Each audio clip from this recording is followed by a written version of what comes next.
বিসমিল্লাহির রহমানির রহিম। আসসালামু আলাইকুম। সানি নিবেদিত, শামসুল হক প্রযোজিত আজমির রেকর্ডিং সেন্টার, মুক্তিযোদ্ধা সুপারমার্কেট, রিয়াজউদ্দিন বাজার, চট্টগ্রাম। মোবাইল 0189330853।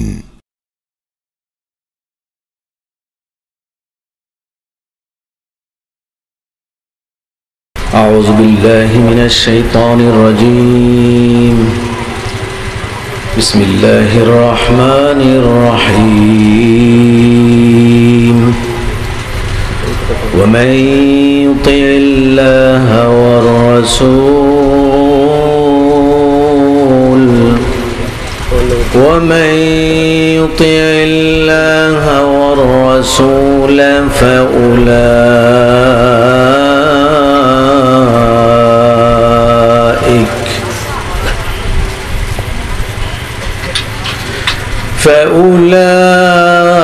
فأولئك مع الذين أنعم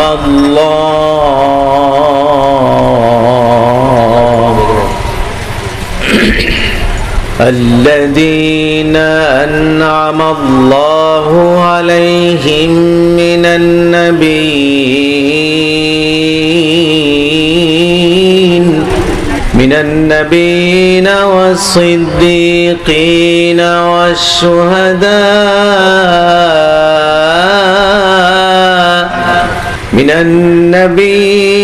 والصديقين والشهداء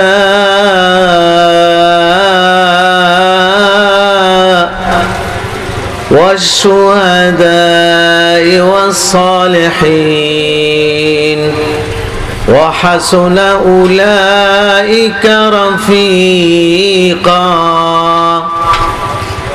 صدق الله العلي العظيم وصدق رسوله النبي الكريم ونحن على ذلك من الشاهدين والشاكرين والحمد لله رب العالمين.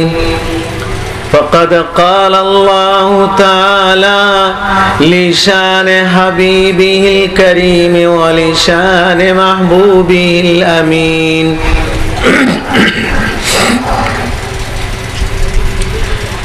إن الله وملائكته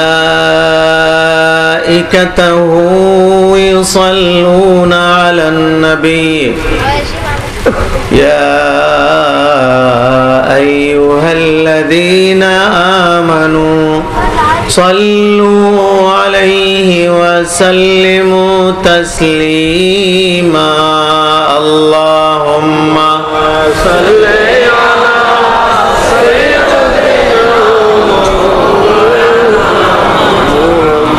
وعلى آل سيدنا اللهم صل على سيدنا مولانا محمد وعلى آل سيدنا مولانا محمد. رسول اللہ مجھے دیوانہ اور وحشی بنا دو یا رسول اللہ.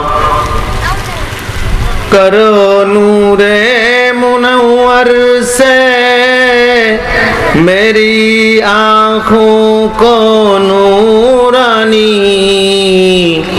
مجھے فرقت کی ظلمت سے بچا دو یا رسول اللہ. ذرا چہرے سے پردہ کو اٹھا دو یا رسول اللہ.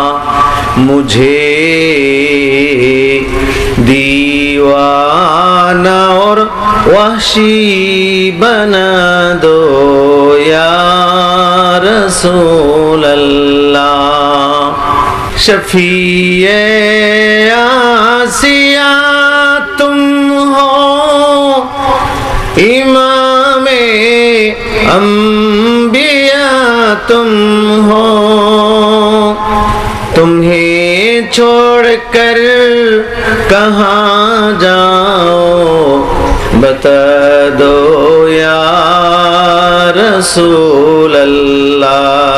जरा चेहरे से पर्दा को उठा दो या रसूल अल्लाह।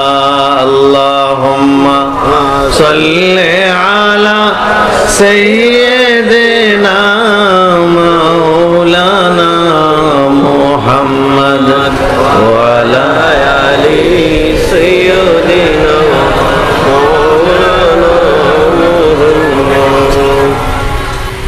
আজকে সকাল থেকে আমাদের চ্যানেল আইতে শবে মেরাজের রাতে একটি মিলাদ মাহফিল যাবে।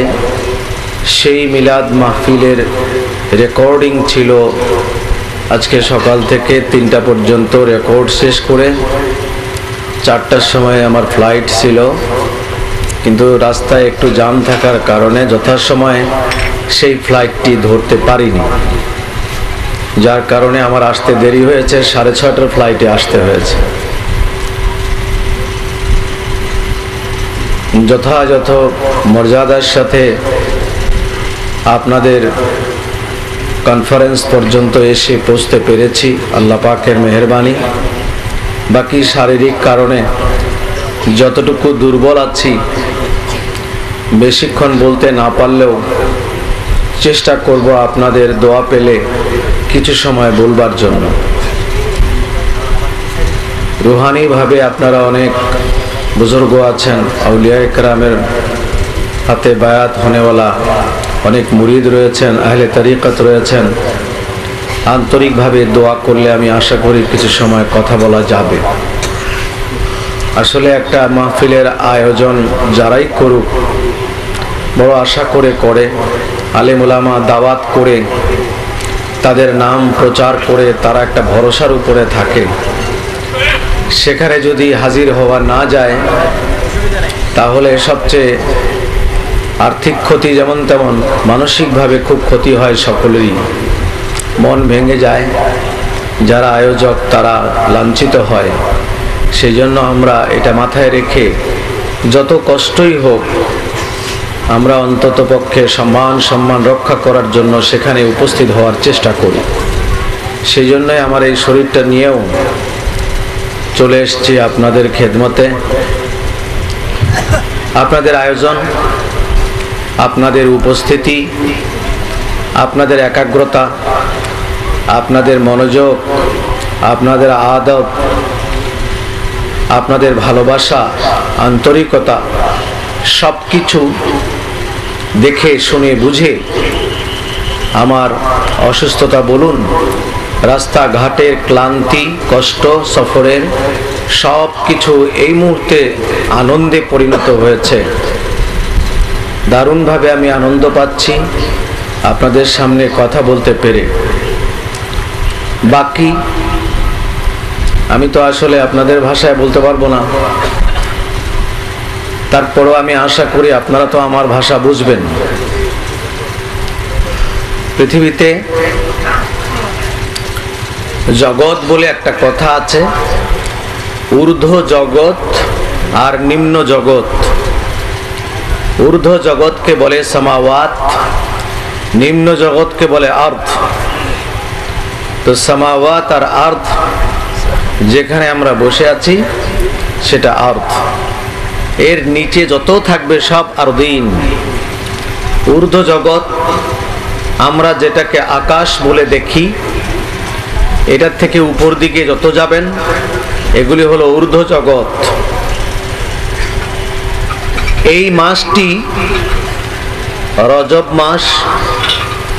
এই মাসে দুটো আকর্ষণ আছে, দুটো বরকত আছে। এই মাসে সুলতানুল হিন্দ আতায়ে রসুল খাজা গরিবে নওয়াজের জন্ম এই মাসে, ওনার ওফাত শরীফও এই মাসে। আবার পৃথিবীতে লক্ষাধিক পয়গম্বরের মধ্যে আমাদের নবী দো জাহাঁ সরকারে দো আলম আকা ও মৌলা নবী মুস্তফা সাল্লাল্লাহু আলাইহি ওয়াসাল্লাম, তার সাথে আল্লাহ তাআলার মহা মধুর মিলনের মাসও এইটাই। সব দিক থেকে রাসূলুল্লাহ সাল্লাল্লাহু আলাইহি ওয়াসাল্লাম বলেন, রজব মাসটি আমার, শাবান উম্মতের, রমজান আল্লাহর। রমজান মাসে আল্লাহ তাআলা দিতে ভালোবাসেন, তো সেই জন্য বরকতপূর্ণ এই মাসের দুটো বিষয়ই আলোচনার বিষয়। শবে মেরাজ উপলক্ষে খাজা গরিব নওয়াজ কনফারেন্স, এই শব্দটা লিফলেটে যেটা দেখলাম তাতে তারা বোঝাতে চেয়েছেন একই সাথে দুটো আলোচনা শুনবার জন্য। উপলক্ষ শবে মেরাজ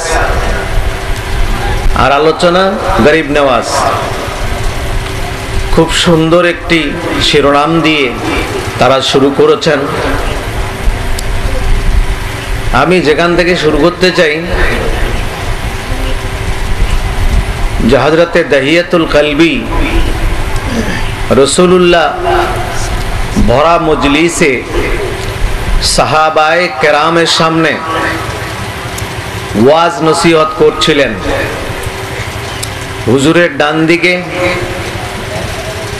50 হাত দূরে একটি দেয়াল, দেয়ালে জানালা। এই দেয়ালের ভেতরেই আম্মা হযরত আয়েশা সিদ্দিকা, উম্মে আব্দুল্লাহ আল হুমায়রা, হযরতে আবু বকর সিদ্দিক রাদিয়াল্লাহু তাআলা আনহুর মেয়ে কন্যা, তিনি সেখানে পর্দার আড়ালে নবী পাকের ওয়াজ শুনতেছেন আর মুখস্থ করছেন। তার স্বভাব ছিল হুজুর সাল্লাল্লাহু আলাইহি সাল্লাম যতক্ষণ কথা বলতেন তিনি ততক্ষণ শুনতেন এবং সাথে সাথে হুবহু ওয়ার্ড টু ওয়ার্ড এই কথাগুলো আবার বলে দিতে পারতেন, একটা শব্দও তিনি ভুলতেন না। স্মৃতিশক্তি সম্পন্ন, প্রখর স্মৃতিশক্তি সম্পন্ন, আপন গুণে মহিমান্বিতা, মহান মহিয়সী এই নারী, উম্মতে মুহাম্মাদীর মা, তিনি এতই স্মরণ শক্তি সম্পন্ন ছিলেন, হুজুরের জীবনের কোনো ওয়াজ তিনি ভুলতেন না কোনো সময়। তিনি বলছেন, আমি চেয়ে চেয়ে দেখলাম যে দাহিয়াতুল কলবি এসে বলল, ইন্না মুহাব্বাতাকা গালিবুন আলাইনা ওয়া আওলাদিনা ওয়া আজওয়াজিনা ওয়া আমওয়ালিনা।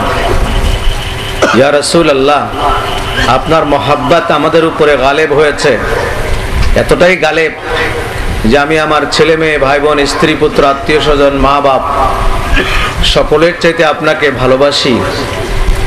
পৃথিবীতে কাজকর্ম করতে গিয়ে যখন আপনাকে দেখার পিপাসা লাগে, একটা দৌড় দিয়ে এসে যে অবস্থায় থাকেন আপনাকে দেখে যাই, আবার পূর্ণ উদ্যমে কাজ করার প্রেরণা পাই। কিন্তু আমার ভয় হচ্ছে যখন আমি মারা যাব আপনার মাকাম কোথায় হবে, আমার মাকাম কোথায় হবে জানি না। সেই সময় যদি আপনাকে দেখতে মন চায় হুজুর, কোথায় পাবো? হুজুর সাল্লাল্লাহু আলাইহি ওয়াসাল্লাম চুপ করে গেলেন।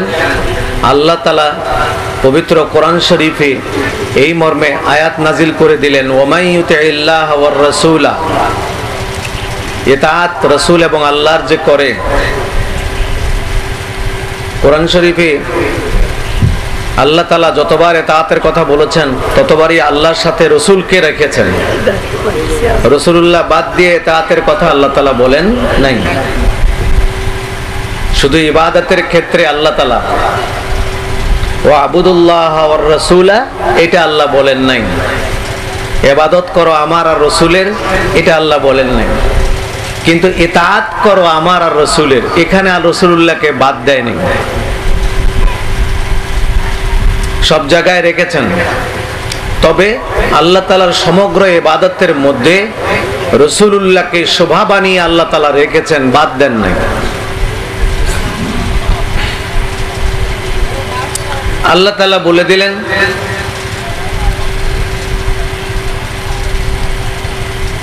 আল্লাযীনা আনআমা আল্লাহু আলাইহিম, 4 শ্রেণীর মানুষের উপর আমি খুশি আছি,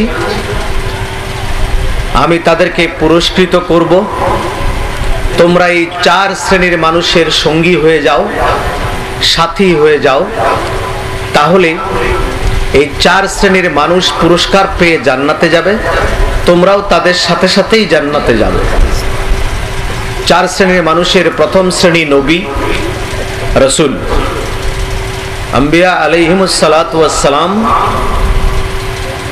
দ্বিতীয় শ্রেণীর মানুষ, নবীদেরকে না পেলে সাহাবায়ে কেরাম। শহীদ যদি নাও হতে পারো, শুহাদায়ে কেরামকে ভালোবেসো। চতুর্থ শ্রেণীর মানুষ, মিনাস সালেহিন, যারা বুজুর্গ, আউলিয়ায়ে কেরাম, আল্লাহ পাকের প্রিয় ভাজন, তারা পীর ওলি আল্লাহ, তাদের এই 4 শ্রেণীর মানুষের ইত্তেবা করো, তাহলে তোমরা কি ওয়াহাসুনা উলাইকা রাফিকা, তারা তোমার উত্তম বন্ধু। মহাবিপদের সময় তোমার বাবা মা, ভাই বোন, ছেলে মেয়ে, তারা উপকারে আসবে না, কিন্তু এই 4 শ্রেণীর মানুষ তোমার উপকারে আসবে। বলেন সুবহানাল্লাহ। 4 শ্রেণীর মানুষের চতুর্থ শ্রেণী হচ্ছে ওলি আল্লাহগণ, আউলিয়ায়ে কেরামগণ। তো আজ আমরা আউলিয়ায়ে কেরামগণের মধ্য হতে এমন একজন ওলির আলোচনা করতে যাচ্ছি, যাকে রাসূলুল্লাহ নিজের পাক জবানে সুলতানুল হিন্দ খেতাব দিয়েছেন। খেতাব শুধু নয়, হিন্দুস্তানের সুলতান বানিয়ে দিয়েছেন। খাজা আজমেরি, খাজা গিয়াসউদ্দিন চিশতি রহমতুল্লাহ আলাইহির সুযোগ্য সন্তান। অল্প বয়সে বাবা হারিয়ে, বাবার জমিদারি বিরাট সম্পদ, ল্যান্ডলর্ড ছিলেন। এই বিশাল সম্পদকে তিনি বোঝা মনে করলেন, বিশাল সম্পদকে বিক্রি করে করে আল্লাহর দ্বীনের জন্য খরচ করতে লাগলেন। ছোট্ট একটা আঙ্গুরের বাগান তিনি ধরে রাখলেন, যে কোন রকম আমার পেটের ভাত আর পরনের কাপড় যদি আঙ্গুরের বাগানটা দিয়ে হয় তো এটাই থাক। এই আঙ্গুরের বাগান পরিচর্যা করছিলেন। সময় হয়ে গেল, মাবুদ পরওয়ারদিগারে আলম ইব্রাহিম কান্দুজিকে তার কাছে পাঠিয়ে দিলেন। তিনি মজজুব হালতের ওলি ছিলেন, খাজা উসমান হারুনির আরেক মুরিদ ছিলেন। তিনি গিয়ে বললেন, বাবা মঈনুদ্দিন বড় ক্ষুধা তৃষ্ণা পেয়েছে, পানি আছে? মঈনুদ্দিন চিশতি রহমতুল্লাহ আলাইহি বললেন, হুজুর পানি কেন খাবেন, পানির আগে খুব ভালো ভালো আঙ্গুর আমার গাছে আছে, অনেকগুলো আঙ্গুর খান। সমস্ত আঙ্গুর খেলেন, খেয়ে শেষ দিকে দুটো আঙ্গুর মুখে নিয়ে চিবিয়ে সেটা তার নিজের মুখ দিয়ে, জিহ্বা দিয়ে খাজা গরিব নওয়াজের মুখের মধ্যে ঢুকাই দিলেন। এটার নাম কি বলে? এটার নাম হলো ফয়েজ। এটার নাম ফয়েজ। এটার মধ্য দিয়ে ফয়েজ দিলেন। এটা খাবার সঙ্গে সঙ্গেই খাজা গরিব নওয়াজের হৃদয় পৃথিবী বিমুখ হয়ে গেল পুরোটাই, এবং এতটুকু আঙ্গুরের বাগান যা ছিল এটাও বিক্রি করে ফেললেন। বিক্রি করে অল্প কিছু পয়সা নিয়ে ইব্রাহিম কান্দুজির সাথে রওনা করলেন, আমি আপনার সঙ্গে যাব। বলো, বাবা তোমাকে নিতেই তো আমি এসেছি। নিয়ে গেলেন ইরাকে, বাগদাদে নিয়ে গেলেন। খাজা উসমান হারুনির দরবারে তখন সকালবেলা বহু মানুষ তালকিন করছেন, জিকির আজগার করছেন। কিন্তু হঠাৎ করে খাজা উসমান হারুনি বন্ধ করে দিয়ে বললেন, তোমরা সবাই চলে যাও, আমার দরবারে কেউ থাকবে না, একদম খালি, এবং পিছন দিকেও ফিরে তাকাবো না, আপন আপন বাড়ি চলে যাও। খালি দরবার করে দিয়ে দরজাটা খুলে দুহাত দুদিকে দিয়ে দাঁড়ায় থাকলেন। কিছুক্ষণ পর খাজা, টেলিফোন ছিল না, মোবাইল ছিল না, টেলেক্স ছিল না, কিছু ছিল না, কেউ খবর দিতে পারেনি। এই খবরটা ছিল রুহানি খবর। খাজা গরিব নওয়াজকে নিয়ে যখন কান্দুজি আসলেন, খাজা উসমান হারুনি ডাক দিয়ে দূর থেকে বলেন, বাবা মঈনুদ্দিন তাড়াতাড়ি আসো, তোমার অপেক্ষায় আমি দাঁড়িয়ে আছি। মারেফতের সেটআপ, রুহের জগতের সেটআপ বলে এটাকে। দেরি করো না বাবা, তোমার জীবনের সময়ের দাম আছে। তাড়াতাড়ি ওযু করো এবং বসে পড়ো। বসে দাওয়াত দিতে লাগলেন তাওয়াজ্জু। লোকদের ভিতরে প্রবাদ বাক্য আছে, ওনার নামে মিথ্যা কসম করে সারা যায় না। সৈয়দ আহমদ বাদাবি, ওখান থেকে আরো 100 কিলোমিটার পূর্ব দিকে মুহাদ্দিস ইব্রাহিম দুসুকি রহমতুল্লাহ আলাইহ, রাসূলুল্লাহ যার সাথে কথা বলেছেন সশরীরে পৃথিবীতে দাঁড়াইয়া, হুজুর সাল্লাল্লাহু আলাইহি ওয়াসাল্লামের হাত মোবারক দেয়ালে লাগানো ছিল। যেখানে হুজুর হাত লাগানো ছিল সেখানে দাগ এখনো আছে, ব্র্যাকেট করে রাখা হয়েছে জায়গাটা। সৈয়দ ইব্রাহিম দুসুকি যখন বক্তৃতা করতেন, তিনি চোখ বন্ধ করে হাদিস পড়তেন। যতক্ষণ হাদিস শেষ না হতো চোখ খুলতেন না। পৃথিবীতে মানুষ যে প্রশ্নটাই করত, সে প্রশ্ন করার সাথে সাথে ওনার অভ্যাস ছিল প্রশ্ন উত্তরের, সপ্তাহে একদিন বৃহস্পতিবার ওনার দরবারে প্রশ্ন উত্তরের মাহফিল করতেন, ওয়াজ নসিহত না। এরকম হাজার হাজার মানুষ আসতো, ওনাকে প্রশ্ন করত, উনি চোখটা বন্ধ করে জবাব দিতেন। প্রথমে কোরআনের আয়াত বলতেন, তারপরে হাদিস, তারপরে ফিকহ, তারপরে ইতিহাস, তারপরে চোখ খুলতেন। তো কেউ জিজ্ঞেস করেছিলেন, হুজুর চোখ বন্ধ করেন কেন? তো বললো যে ইব্রাহিম দুসুকির ক্ষমতা নাই চোখ খুলে দলিল দেওয়ার। ভেতরের চোখ লম্বা হয় না যতক্ষণ বাইরের চোখ বন্ধ না হয়। বাইরের চোখ বন্ধ হলেই এই যে প্রশ্ন করলো এর উত্তর আমার চোখের সামনে আসে, আমি দেখে দেখে পড়ি। তো সেই সুন্নত পালন করে এখন তারই শাগরেদ, তার খলিফা সৈয়দ আহমদ মুখতার আদ-দুসুকি, তিনি কায়রোতে সপ্তাহে একদিন জবাব দেন, বাকি দিনগুলো ওখানেই থাকেন। এলাকাটার নাম দুসুক, দুসুকেই থাকেন। আমি কায়রো সপ্তাহে একদিনের বৃহস্পতিবার পেয়েছিলাম। ইব্রাহিম সৈয়দ আহমদ মুখতার তিনি আসলেন জবাব দেওয়ার জন্য। আমাকে আল আজহার বিশ্ববিদ্যালয়ের ছেলেরা নিয়ে গেল যে ওনার দর্শে একটু বসেন হুজুর। আমি তার স্পেশাল কামরায় গেলাম দেখা করার জন্য। আমার পরিচয় পেয়ে উনি খুব আদর যত্ন করলেন, খাওয়ালেন, কিন্তু লোকটা দেখে আমার পছন্দ হয় নাই। প্রথমে পছন্দ হয় নাই এক নম্বর যে উনি শার্ট প্যান্ট পরা, গলা মধ্যে টাই। 2 নম্বর দাড়ি নাই, মোষ, টুপিও নাই মাথায়। দেখেই আমি মনে করছি কোনো ব্যবসায়ী হবে। ওনারা বলছে না উনি সৈয়দ আহমদ মুখতার। আরো মন ভেঙে গেল, এইটা কোনো আলেম হইলো? আর ওনার কথা বলে আমাকে তোমরা নিয়ে আসলে এত দূর কাছে আসছেন যখন একটু বসেই যান। খাওয়া দাওয়ার পর চা খাওয়ালেন। চা খাওয়ার পর উনি বললেন, চলেন আমার দর্শের সময় হয়েছে, ওখানে বসে দর্শ শুনে তারপরে যাব। ওনার বাঁ দিকে এইভাবে নিচে আমি বসলাম। মাইক দিয়ে যখন বিসমিল্লাহ বলে শুরু করলেন তিনি, আর বিভিন্ন ইউনিভার্সিটির ছেলেরা গিয়েছে প্রশ্ন করার জন্য। আমার মতো লোকেরা না, আরো জ্ঞানী ডক্টর এবং ইউনিভার্সিটির ছেলেরা, বড় বড় মাদ্রাসার ছেলেরা, তারা প্রশ্ন করতে গেছে। যখনই প্রশ্ন করে ওনারও ঠিক ওই একই অবস্থা। উনি প্রথম কোরআনের আয়াত, ওই প্রশ্নের উত্তর কোরআন শরীফের কোন জায়গায় আছে উনি আয়াত পড়তেছেন। তারপরে হাদিসের কিতাবের সিয়াসত্তার কোন কিতাবে আছে অথবা সিয়াসত্তার বাইরে কোন কিতাবে আছে এবং কোন বাবে আছে, সব কিছু একটা হাদিস বলে দিলেন। তারপরে চলে আসবেন ইজমায়ে উম্মাত, ফিকহ কিতাবে চলে আসলেন। ফিকহ কিতাব শেষ করে চলে গেলেন তাওয়ারিখের কিতাবে।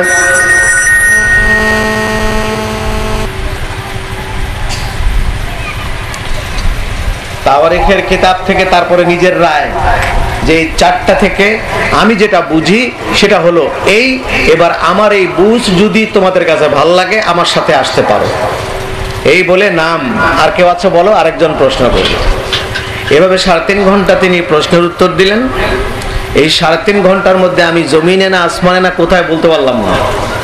আমার কাছে মনে হলো যে এই লোকটির জুতা যদি আমি 1 মাস মাথায় করে নিয়ে চলতাম, বাংলাদেশের সবচেয়ে সেরা বড় আলেম আমি হইতাম। এর জুতা টানলেই শুধু আলেম হওয়া, আর কিছু লাগবে না। সুবহানাল্লাহ। কোরআন শরীফ তো মুখস্থ হাফেজদের থাকেই, সেটা বিষয় না, যে কোনো বিষয় বললে সেই আয়াত কোথায় আছে সাথে সাথে বলে দেওয়াটা আমাদের সম্ভব না, হাদিস কোথায় আছে বলে দেওয়া আমাদের সম্ভব না।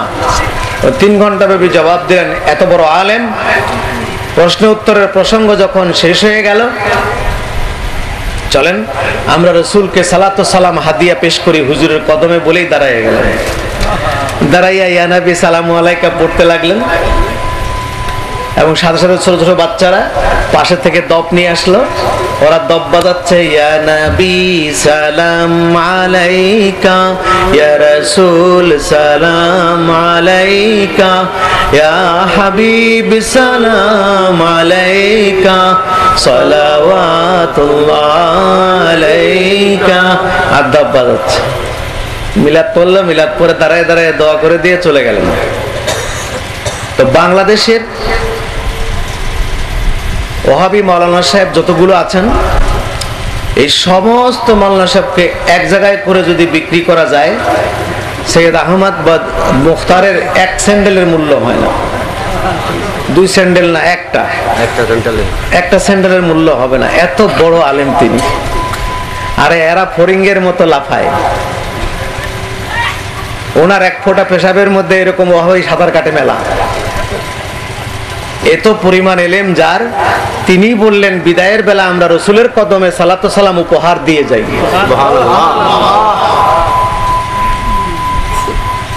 এর চাইতে দলিল আর লাগে কিছু আর না।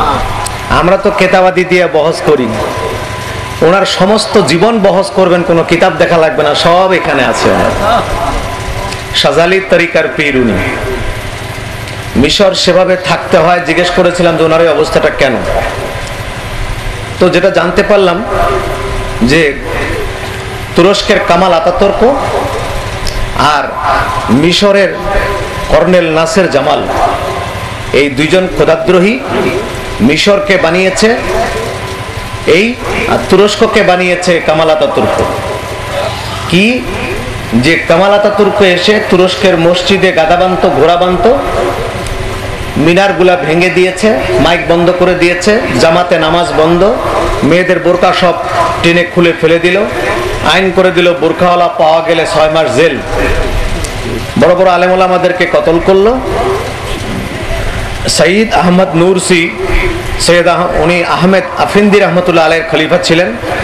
আল্লামা আহমদ আফেন্দি তুরস্কের সাবেক রাজধানী ইস্তাম্বুল, ইস্তাম্বুলের আগের নাম ছিল বাইজেন্টাইন, তার আগের নাম ছিল কুস্তুনতুনিয়া। কুস্তুনতুনিয়া সম্বন্ধে রাসূলুল্লাহ হাদিস শরীফে বলেছেন, কুস্তুনতুনিয়া বিজয় হবে, যিনি বিজয় করবেন সে আমির কতই না সুন্দর হবে।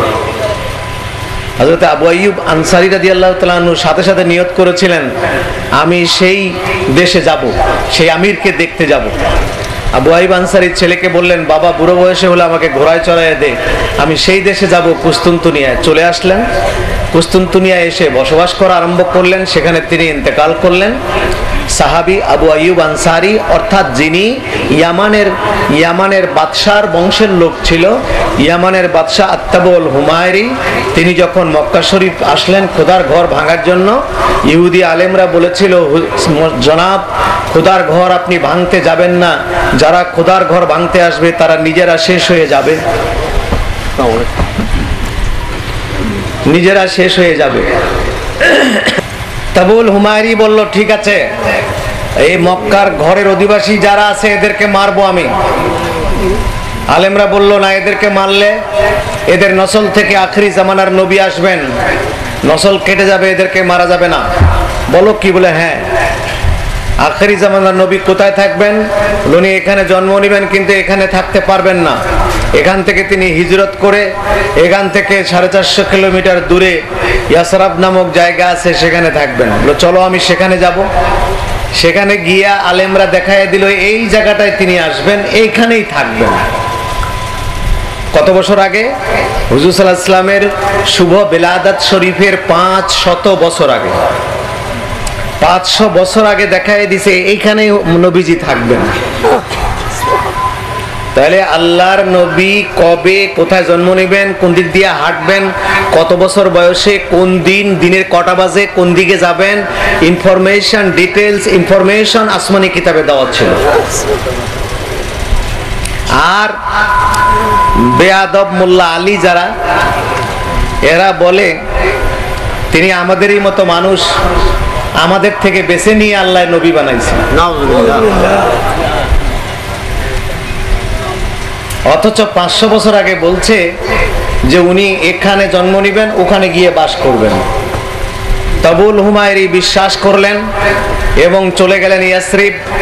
সেখানে গিয়ে একটা বিশাল খেজুর বাগান কিনলেন, তার এক কোণা দিয়ে তিনি দোতলা বিল্ডিং তৈরি করে দিলেন এবং তার বংশের একজনকে সোনার একটা পাতের মধ্যে 4 কোণা, ওটার মধ্যে খোদাই করে লিখে দিলেন, হে রাসূল, আখেরি জামানার নবী, যখন আপনি এই জায়গায় আসবেন, যদি আমি সেই দিন বেঁচে থাকতাম তাহলে সর্বপ্রথম মুসলমান আমি হইতাম। দ্বিতীয় লাইনে লেখছেন, আপনি যখন এখানে আসবেন, তখন যদি আমি বেঁচে থাকতাম তাহলে সর্বপ্রথম আপনার জন্য মহব্বতে শহীদ আমি হইতাম। প্রথম মুসলমানও আমি হইতাম, প্রথম শহীদও আমি হইতাম। কিন্তু আমার ততদিন পর্যন্ত আল্লাহ আমাকে বাঁচাবে কিনা আমি জানি না। আমার সমস্ত রাজত্বের সম্পদ আপনার কদমে আমি রেখে দিতাম, কিন্তু সেই সৌভাগ্য আমার হবে কিনা আমি জানি না। তবে আমি দোতলা বিল্ডিং তৈরি করে দিয়ে গেলাম এই জমি কিনে।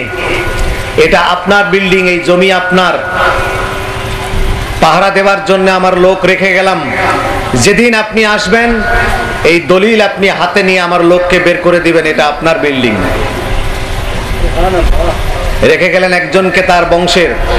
এই 500 বছরে তার খানদানে আস্তে আস্তে আস্তে আস্তে সর্বশেষ হলো আবু আইয়ুব আনসারী রাদিয়াল্লাহু তাআলা। স্ত্রী নিয়ে বসবাস করছেন। রাসূলুল্লাহ সাল্লাল্লাহু আলাইহি সাল্লাম 15 দিনের হেঁটে হেঁটে উটের পিঠে করে মক্কা শরীফ থেকে মদিনা শরীফে গিয়ে পৌঁছলেন। মদিনা শরীফ থেকে 5 কিলোমিটার দূরে মসজিদে কোবার পাশে সানিয়াতুল বেদা নামক জায়গায় হুজুর গিয়ে অবস্থান করলেন, তাঁবু ফেললেন। মদিনার লোকেরা সেখানে বারবার গিয়ে হুজুরকে বিরক্ত করতে লাগলো, হুজুর মদিনায় আসবেন না? হুজুর সাল্লাল্লাহু আলাইহি ওয়াসাল্লাম বলছেন, ভেবে দেখি। তার মানে কি? একটু সবুর করে মদিনার পজিশন কি হয় তা দেখি আগে। 16 দিন হুজুর সেখানে থাকলেন। 16 দিন পর জুমার দিন ফজরের পর বললেন, চলো আমি আজকে ইয়াসরিবে চলে যাব। হাজার হাজার লোক হুজুরকে নারা দিয়ে নিয়ে যাচ্ছেন। ছোট ছোট বাচ্চারা হুজুর সাল্লাল্লাহু আলাইহি ওয়াসাল্লামের শানে নাত গাইতেছেন। সবাই টানাটানি করছে, হুজুর আমার বাসায় একটু পায়েস, আমার বাসায় একটু ফিরনি, আমার বাসায় দুধ, আমার বাসায় একটু খেজুর খান। তো হুজুর বললেন, তোমরা যদি চতুর্পাশে আমাকে টানাটানি করো, আমার আর মদিনা যাওয়া হবে না। তোমরা আমার উটের লাগাম ছেড়ে দাও। এই উট আমার যেখানে যাইয়া বসবে সেটাই আমার জায়গা হবে। যত খাবার দাবার তোমরা আমাকে সেখানে পৌঁছাবে। উট ঢুলতে ঢুলতে চলে গেল। ওই দোতলা বিল্ডিং এর দরজায় পা দুটা দিয়ে বসে পড়লো। হুজুর বলেন, বিল্ডিং কার? আবু আইয়ুব আনসারী নেমে আসলেন। আয়েশা বললেন, হুজুর আপনার নাম? মোহাম্মদ। বাবার নাম? আব্দুল্লাহ। পেয়ে গেছি হুজুর। নিয়ে আসলেন সেই সোনার পাত, এনে বললেন, হুজুর এটা 500 বছর আগে আমার পূর্বপুরুষ ইয়ামানের বাদশা দিয়ে গেছেন, এই ঘর আপনার জন্য, এই জমি আপনার। এই যে দেখেন লিখে দিয়ে গেছেন তিনি। তা হুজুর হেসে বললেন, আমার উট সঠিক জায়গা নির্বাচন করেছে। এখন আপনারা বলুন, উট কোনো মানুষ নয়, 4 পায়া জানোয়ার। উট কথা বলতে পারে না। আমার ওয়াজ, আপনার ওয়াজ উট মুখস্থ করতে পারে না। উট কোনো কিতাব পড়তে পারে না। এই জায়গার ঠিকানা আল্লাহ তাআলা যে বেহেশতের গালিচা এখানে বিছায় রাখছেন, 500 বছর আগে হুজুরের জন্য এই বিল্ডিং তৈরি করে দিয়ে গেছেন। আল্লাহ তাআলা কবুল ফরমাইছেন, এটাই যে হুজুরের বাড়ি হবে, এইটা উট জানলো কি করে? কেউ তো উটকে দেখাইয়া দেয়নি, দিছে কি? এখন আপনারা বলেন, উটের যদি হয় এই এলেম, এটা একটা অদৃশ্য এলেম না দৃশ্য এলেম? অদৃশ্য এলেম। অদৃশ্য এলেমকে আরবিতে বলা হয় ইলমে গায়েব। অদৃশ্য এলেমকে আরবিতে কি বলে? ইলমে গায়েব। অদৃশ্য এলেম উটের যদি হয় এই ইলমে গায়েব, উটের মালিকের ইলমে গায়েব কত ছিল? যাকে উট পিঠে করে নিয়ে বেড়ায় তার ইলম কত দূর থাকতে পারে? দুঃখজনক হলেও সত্য, কাফের মুশরিকরা অস্বীকার করে নাই ইলমে গায়েবকে। কাফের মুশরিকরা বলেছে মুহাম্মদ ছোট হয়ে বলুক, শিশু বলুক, যুবক বলুক, ঘুমন্ত অবস্থায় বলুক, মুহাম্মদ কোনো সময় অযথা কথা বলে না, মিথ্যা কথা বলে না। যেটা বলবে সেটা অ্যানালাইসিস করো, বের হয়ে যাবে। ১৫০০ বছর আগে হুজুর যা বলেছেন ১৫০০ বছর পর তা খুঁজে বের করছে তারা। কিন্তু দুঃখজনক হলেও সত্য, হুজুরের উম্মত কলমা পড়নেওয়ালা সাধারণ উম্মত নয়, দাড়িওয়ালা, টুপিওয়ালা, পাগড়িওয়ালা, মাদ্রাসা পড়ুয়া, আলেম হয়ে তারপরে বলে নবী মুহাম্মদ ইলমে গায়েব জানে, এ কথা বিশ্বাস করার সাথে সাথে কাফের হবে। তারপরে আসুন, সেখান থেকে হুজুর সাল্লাল্লাহু আলাইহি ওয়াসাল্লাম সমস্ত হাদিয়া হুজুরের কাছে আসতে শুরু করলো। খাওয়া, টাকা পয়সা, কাপড় চোপড়। হুজুর আপনার জন্য আমি একটা লুঙ্গি, আপনার জন্য একটা জামা, আপনার জন্য একটু খাবার আনছি। হুজুর বলেন সব রাখো। বিকেলবেলা মানুষের ভিড় কমলে একটা মেয়ে কোলে একটা বাচ্চা নিয়ে, 10 বছরের একটা বাচ্চা বুকে জড়াইয়ে দাঁড়িয়ে আছেন এবং আবু আইয়ুব আনসারীকে বললেন যে ভাই, আমার ভাইরা তো সবাই হুজুরের দেখা করে গেল, আমি সারাটা দিন দাঁড়াই আছি, আমার জন্য একটু সুযোগ করে দাও, হুজুরকে বলো আমি একটা মহিলা মানুষ দাঁড়াই আছি, দেখা করবো। হুজুর অনুমতি দিলেন, বাচ্চা নিয়ে ঢুকলো। মহিলা বলল, হুজুর 10 বছর আগে আপনার নাম শুনেছি মদিনা থেকে, আপনি তখন মক্কায়। আপনার নাম শুনে আমি মুসলমান হয়েছি, কলমা পড়ছি। আরে কলেমার জিকির আমার স্বামী শুনছে, শুনে আমার স্বামী এই বাচ্চা সহ আমাকে তালাক দিছে। এই বাচ্চা তখন আমার কোলে। স্বামী হারা মানুষ আমি, এই বাচ্চা বুকে পিঠে করে মানুষ করেছি। আজ আপনি আমার সামনে, আমি আপনার সামনে, আপনাকে দেখে আমার কাছে খুব ভাল লাগতেছে। কিন্তু দুঃখের বিষয়, আপনাকে উপহার দেবার মতো আমার কিছুই নেই, আমি গরিব মানুষ। এই বাচ্চাটা পালছি হুজুর, এই বাচ্চাটা আমি আপনাকে দিতে চাই। হুজুর বলেন আমি কবুল করলাম। বাচ্চাটাকে আবার টান দিয়ে নিয়ে কানে কানে বলে দিল, মা বেটা, আমি হুজুরের কাছে তোকে রেখে যাচ্ছি। আজ থেকে তোর বাপও হুজুর, তোর মাও হুজুর, তোর সবকিছু হুজুর, কিন্তু হুজুরের খেদমত করবি, জীবনে কোনো কিছু চাইবি না, চাইতে পারবি না। খাবার দিলে খাবি, না দিলে চুপ থাকবি, চাইয়া খাবি না। বলে জি মা। ছেলে খেদমত করা শুরু করলো। আপনারা বলেন গাউসুল আজম, খাজা গরিব নওয়াজ, তারপরে আমার আপনার পীর, তাদের পেশাব এবং রক্ত এই দুইটা কি পান করা জায়েজ আছে? খাওয়া যাবে পেশাব? হারাম। কিন্তু আনাস রাদিয়াল্লাহু, আনাস ইবনে মালিক, আনাস রাদিয়াল্লাহু তাআলা ছোট বাচ্চা, হুজুর সাল্লাল্লাহু আলাইহি ওয়াসাল্লাম মাটির পাতিলে পেশাব করে রাত্রে আল্লাহ বলেছেন বাইরে যায়েন না, ভিতরে পেশাব করেন, বাইরে শত্রু থাকতে পারে। সকালবেলা বলেছে বাবা এটা ফেলে দিয়ে আসো। হযরত আনাস বলেন এরকম খুশবুদার শরবত আমি জীবনে দেখিনি। ফেলে না দিয়ে একটু আড়ালে গিয়ে খেয়ে ফেলেছে। পানি দিয়ে পাতিল ধুয়ে খেয়ে শুকাই আর পাতিল এনে দিছে। হুজুর বললেন যে কোথায় ফেলছো? বলে হুজুর এই জায়গায় ফেলেছি। মুখ দিয়ে না বলে ওই খেয়ে ফেলেছি তা না বলে হুজুর যখন প্রেসার দিচ্ছেন বারবার কোথায় ফেলেছো? হুজুর এখানে ফেলেছি। তা হুজুর বললেন ওই পেটের উপরে দোজক হারাম হয়ে গেল। পৃথিবীর সকলের পেশাব খাওয়া হারাম, আর যার পেশাব খাইয়া দোজক হইল হারাম, সেই লোক তোমার আমার মতো মানুষ না।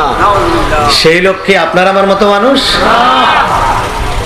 পৃথিবীতে মানুষের পেশাব খাওয়া হারাম, আর যার পেশাব খাইয়া দোজক হইল হারাম, তাকে বলছেন তারই উম্মত, আর তাও তার আলেম মানুষ। মাস্টার বলে না, মিস্টার বলে না, ডাক্তার বলে না, কবিরাজে বলে না, দোকানদার বলে না, প্রফেসর বলে না, বাংকার ব্যাংকার বলে না।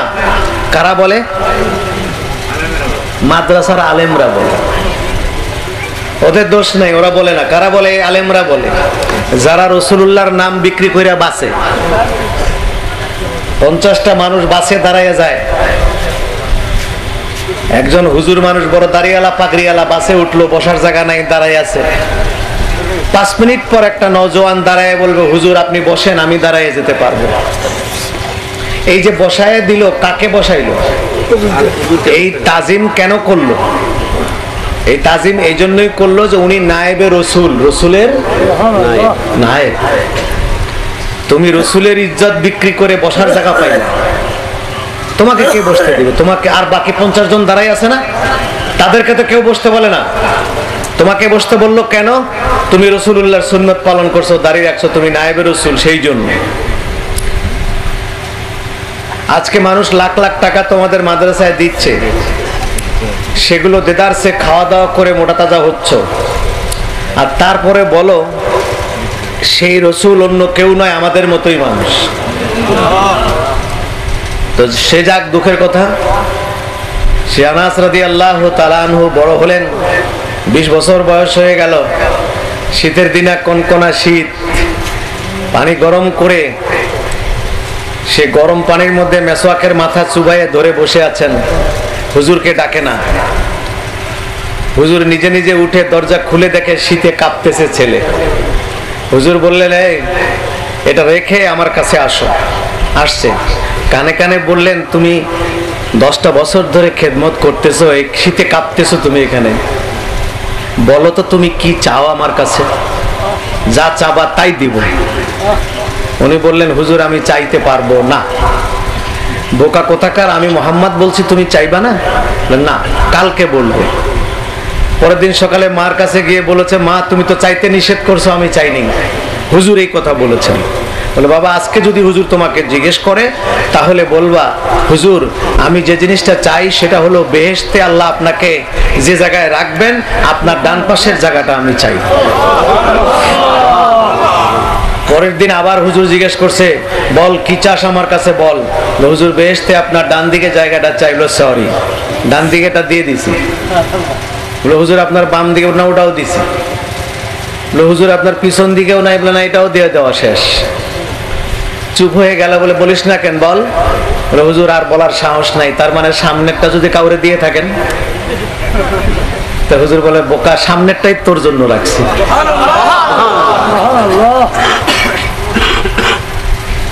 সাহাবা একরাম বেহেশতের গ্যারান্টি দুনিয়াতে পেয়েছেন। একজন সাহাবী আল্লাহর নজরে একদিকে, পৃথিবীর সমস্ত ওলি আল্লাহ আরেকদিকে। আল্লাহর কাছে সাহাবীর ওজন ভারী। এত ভারী সাহাবী কেন হলেন? এই জন্যই হলেন, শুধু রসুলুল্লাহর প্রেম আর আদব, ইশকে রসুল, আদবে রসুল, এই দুইটা কারণে সাহাবী এত মর্যাদার হয়েছেন। দুই কারণে হয়েছেন, এবাদত দিয়ে আমল দিয়ে নয়। এবাদত আমল মুনাফিকদেরও ছিল, অন্যেরও ছিল। হুজুর সাল্লাল্লাহু আলাইহি ওয়াসাল্লামের সামনে মহিলা পরের দিন আবার গিয়ে হাজির হলেন, সঙ্গে একটা লোক হাতে ধরা। হুজুর বলেন, এটা কে? মহিলা বলেন, হুজুর যেদিন থেকে আমার স্বামী মারা গেছে সেদিন থেকে এই লোকটা আমাকে ভারী জ্বালাচ্ছে, সে আমাকে প্রেম করতে চায়, বিয়ে করতে চায়। তাহলে তুমি করো না কেন? বলে, আমি বলেছি তোমার মধ্যে আমার মধ্যে একটা প্রাচীর আছে, ওই প্রাচীর না সরানো পর্যন্ত বিয়ে হবে না। সে প্রাচীরটা হলো তুমি মুসলমান না আর আমি মুসলমান। মুসলমান তুমি হও, তারপরে বিয়ে হবে। সে আমার কথায় মুসলমান হয় না। রাসূলুল্লাহ সাল্লাল্লাহু আলাইহি ওয়াসাল্লাম তালহার দিকে তাকাইয়া বলেছে, এখনো কি সময় বাকি আছে? মুসলমান হওয়ার সময় হয় নাই? হযরত তালহা লাফ দিয়ে হুজুরের কদম ধরে লা ইলাহা ইল্লাল্লাহ মুহাম্মাদুর রাসূলুল্লাহ। হুজুর যখন আমার দিকে তাকাইছে, তালহা বলেন যে তখন আমার আগে আমার দিল কলেমা পড়তেছে, মুসলমান হয়ে গেলেন। তালহা প্রথম ছেলে হলো, সেই ছেলে রাসূলুল্লাহর কাছে নেয় নাই। ছেলে অসুখ হলো, বাবা কাজ করতে গেল, ছেলেটা মারা গেল। রাতের বেলা এসে দেখে বউ খুব নতুন সাজে সজ্জিত, নতুন সাজে সজ্জিত। খাওয়া দাওয়া করাইলো, বিছানায় গেল, বউর সাথে মিলন হলো। তারপর মনে আসছে ছেলে কোথায় আমার। জিজ্ঞেস করছে, ছেলেটাকে অসুস্থ রেখে কাজে গিয়েছিলাম, ছেলেটা কোথায়? বললো, সে আগের থেকে অনেক ভালো আছে, তুমি চিন্তা করো না, আগের থেকে ভালো আছে। কোথায়? বলে, পাশের ঘরে। তো চলো দেখে আসি। তাহলে একটা কথা, কি? এই যে আমার হাতের চুড়িটা তোমার কাছে জমা রাখলাম, রাত শেষ হলে সকালবেলা আমাকে চুরিটা দেবে এই শর্তে। বলে হ্যাঁ, সকালবেলা আমি তোমার কাছে চুরিটা চাইলাম, তখন যদি তুমি বলো এটা আমি দেব না, তাহলে এটা কি তোমার উচিত হবে? বলে না, তোমার আমানতের জিনিস না দেওয়াটা জুলুম হবে, আমানতের খেয়ানত হবে। তাহলে তুমি চিৎকার করবা না, কানবা না, আমানতের খেয়ানত করবা না, জুলুম করবা না, তোমার বাচ্চা মারা গেছে।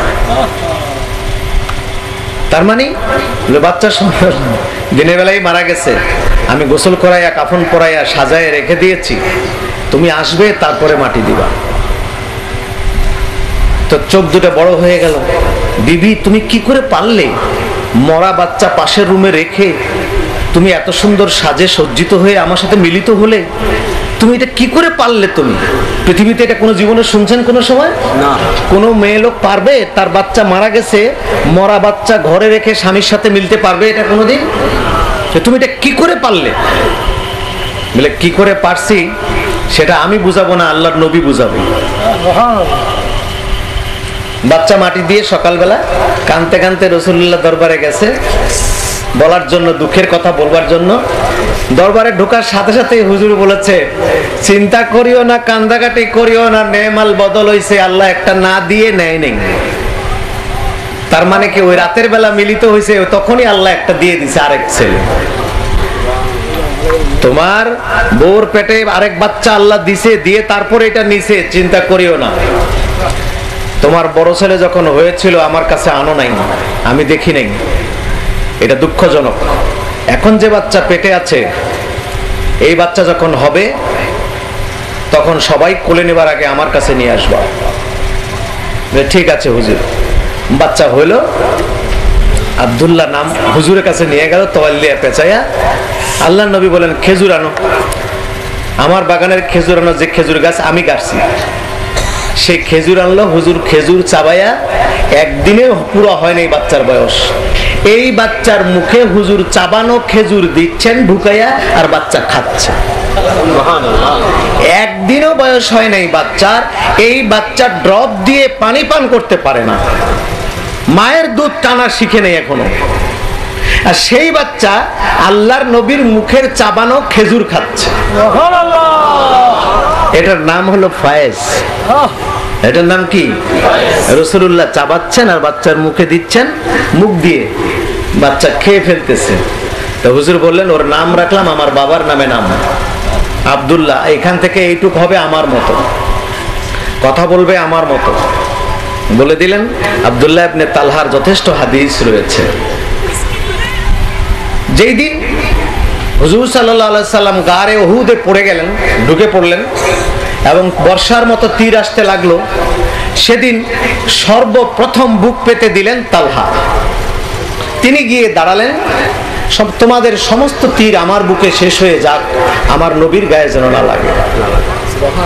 তীর খেয়ে শহীদ হয়ে পড়ে গেলেন। ওনার পিছনে আরেকজন, ওনার পিছনে আরেকজন। পাহাড়ের ফুটা তো একটাই ফাটা, ওখান দিয়ে যেন তীর না ঢোকে। 69 জন সাহাবী তীর খেয়ে খেয়ে নিচে পড়ে গেলেন। ওদের তীর শেষ হয়ে গেল, যুদ্ধ ফিনিশ হয়ে গেল। হুজুর সাল্লাল্লাহু আলাইহি সাল্লামকে গর্ত থেকে বের করলেন হযরতে আলী আর উসমান। হুজুর বের হয়ে লাশগুলো দেখলেন, যেখানে সেখানে পড়ে আছে, তাদের রক্তে পাহাড় লাল হয়েছে। দুঃখ করে এতটুকু বলেছিলেন, যে জাতি আমাকে চিনল না, তাদের নবীকে চিনল না, এই জাতির হেদায়েত হবে কি করে? দুঃখ প্রকাশ করে বলেছিলেন, হে পৃথিবীর উম্মতেরা, তোমরা যদি কেউ উহুদ পাহাড় জিয়ারত করতে আসো, দেখতে আসো, পাহাড়ের গাছ পারো, গাছের পাতা পাও, ফল পাও, ছাল পাও, যা পাও খেয়ে যাবা, না খেয়ে যাবা না। আমরা উহুদের যুদ্ধ করেছি, আমি আমার দাঁত চলে গেছে, আমার চোয়াল ভেঙেছে, আমার সাহাবীরা শহীদ হয়েছে, বাকি সাহাবীরা ইনজোর্ড হয়েছে। এই যে কষ্ট তোমরা পাও নাই, তোমরা আমার আল্লাহর দ্বীনকে তৈরি করা পাবা, কিন্তু কষ্ট হয়েছে আমার আর আমার সাহাবীর। তোমরা যারা উহুদ পাহাড় দেখতে আসবা, গাছের তিতা পাতা, ছাল, এগুলো তিতাটা খেয়ে পেটের ভিতরে ঢুকাইয়া তিতাটা গ্রহণ করে যাবা, ওই আমার উহুদের যুদ্ধের কষ্টর অল্প একটু কষ্ট তোমার ভিতরে পেটে যাবে, এই যুদ্ধের সওয়াব তোমরা পেয়ে যাবে। আমি যত কষ্ট করেছি এত কষ্ট করা লাগবে না, একটু তিতা পাতা খেয়ে যেও। পাহাড়ে গাছপালা অনেক ছিল, আগের জামানার ওলি আল্লাহরা যাইতেন, হুজুরের হাদিস অনুযায়ী গাছপালার পাতা পুতা খাইতেন। ওগুলো এখন সব কাইটা কইটা বাড়ি ঘর করে দিয়েছে, অট্টালিকা করতেছে, এগুলো কোনো চিহ্ন এখন আর রাখবে না, ওগুলো ফেলে দিবে। বকরির একটা খামার ছিল, হুজুর সাল্লাল্লাহু আলাইহি ওয়াসাল্লাম ওই বকরির খামারের কাছে গিয়ে মহিলাকে বলেছিলেন, এ মহিলা, তৃষ্ণা পেয়েছে, তোমার এই বকরিটা দাও না, একটু দুধ খাই। মহিলা বলেছিল, হুজুর দুধ পাইবেন কোথা থেকে, এটা তো পেটে বাচ্চা, দেখেন না? বলে, বাচ্চা থাক যা থাক, বকরি আমি চাইছি, আমারে দিবা কিনা কও। বলে, ঠিক আছে হুজুর নেন। পেটে বাচ্চাওয়ালা বকরির মাথার থেকে হুজুর হাত দিয়া পিছন পর্যন্ত পিঠের উপরে হাত বুলাইয়া দিলেন। সাহাবায়ে কেরামকে বললেন, তোমাদের বালতি পাতিল যা আছে আনো তাড়াতাড়ি, এটার দুধ দোয়ান করতে থাকো। গাভিন বকরির দুধ দোয়াতে দোয়াতে সকলের পাতিল ভর্তি। তোমরা সবাই খেতে পারবে তো এখন? বলে, হ্যাঁ সবাই আমরা পেট ভরে খেতে পারবো। হুজুর আবার বকরির পিছন থেকে হাত দিয়া মাথার দিকে দিয়ে দিলেন, হাত বুলাই দিয়ে বলেন, এবার বকরি নিয়ে যাও। গাভিন বকরি যেমন ছিল তেমনই মাঝখান থেকে দুধ দিল কয়েক মণ। সেই বকরির খামার সুন্নত পালন করা হতো, সেটা উঠায় দিছে, দিয়ে এখন বিল্ডিং করা হচ্ছে মসজিদে ফাসিহ, যেখানে হুজুর সাল্লাল্লাহু আলাইহি ওয়াসাল্লামের দাঁত পড়েছিল, দাঁত মোবারক। সেই জায়গায় সাহাবায়ে কেরাম পরবর্তীতে এসে মসজিদ বানাইছিলেন, সিজদা করতেন, সেখানে নামাজ পড়তেন। হুজুরের দাঁত এখানে পড়েছিল স্মরণ করবার জন্য, সেটাকে এখন বানাইছে বকরির খামার, বকরির পায়খানা এক হাতে। এগুলোর কোনো মূল্য তাদের কাছে নাই, এগুলোর কোনো মূল্যায়ন নেই। তাহলে মুখ দিয়ে আল্লাহ ওয়ালাগন কিছু চাবাইয়া যদি কাউকে দেয়, এটাকে ফায়েজ বলে। এই জন্যই আমাদের পীর সাহেবরা, আমাদের হুজুররা কোনো কিছু খাইয়ে যদি আমাদেরকে দিয়ে দেয়, আমরা বরকতের জন্য এটা খাওয়ার জন্য কি হয়ে যাই? পাগল হয়ে যাই।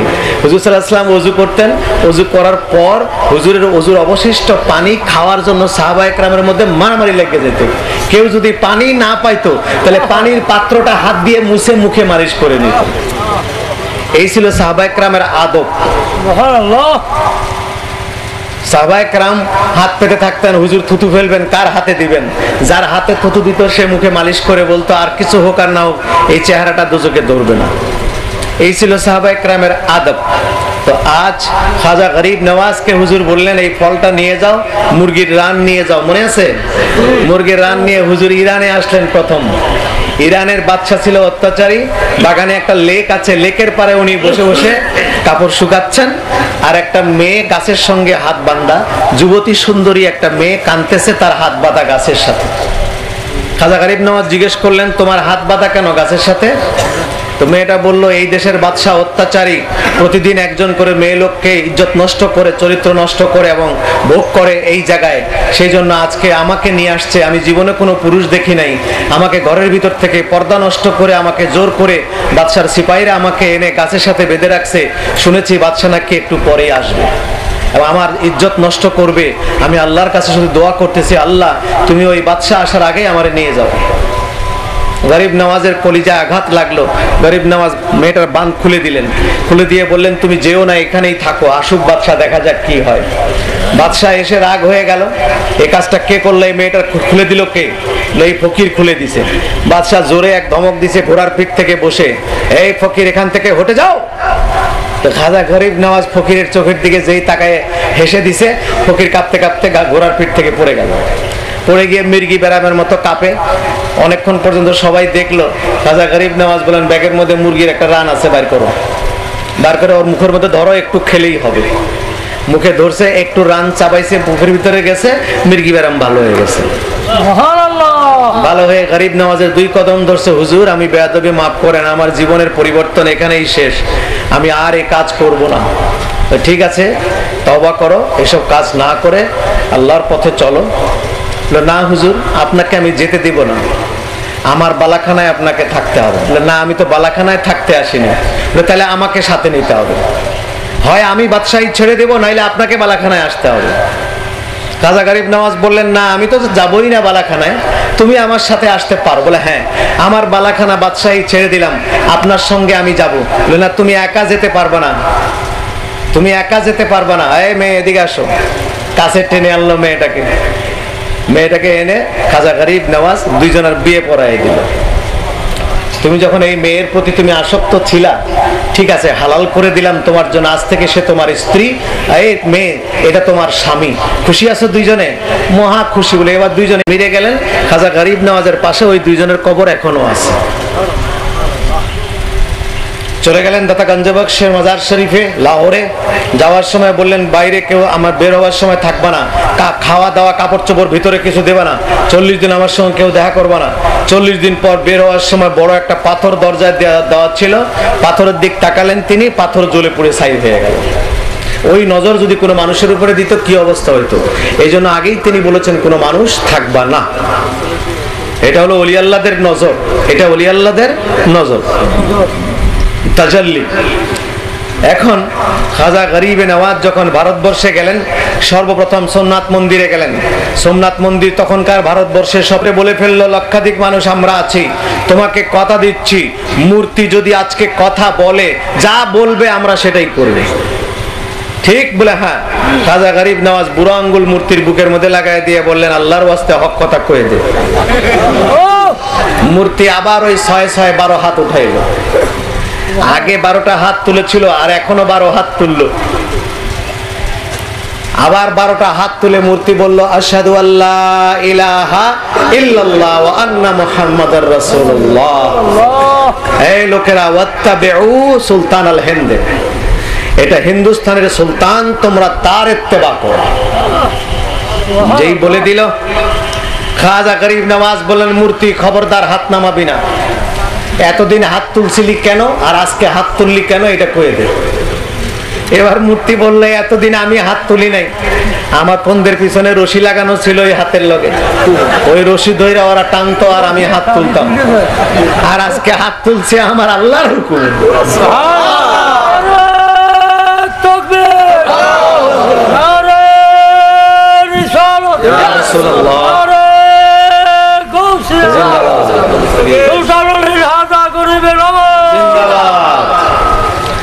সুলতানুল হিন্দ বললেন, হুজুর হিন্দু বাদশাহ আছে, ওরা আমাকে মেরে ফেলবে।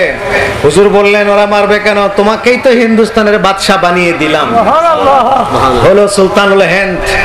মুরগির রান আর ফল দিলেন, হলো আতায়ে রাসূল। চলে আসলেন। 1 লক্ষ মানুষ মুসলমান হলো।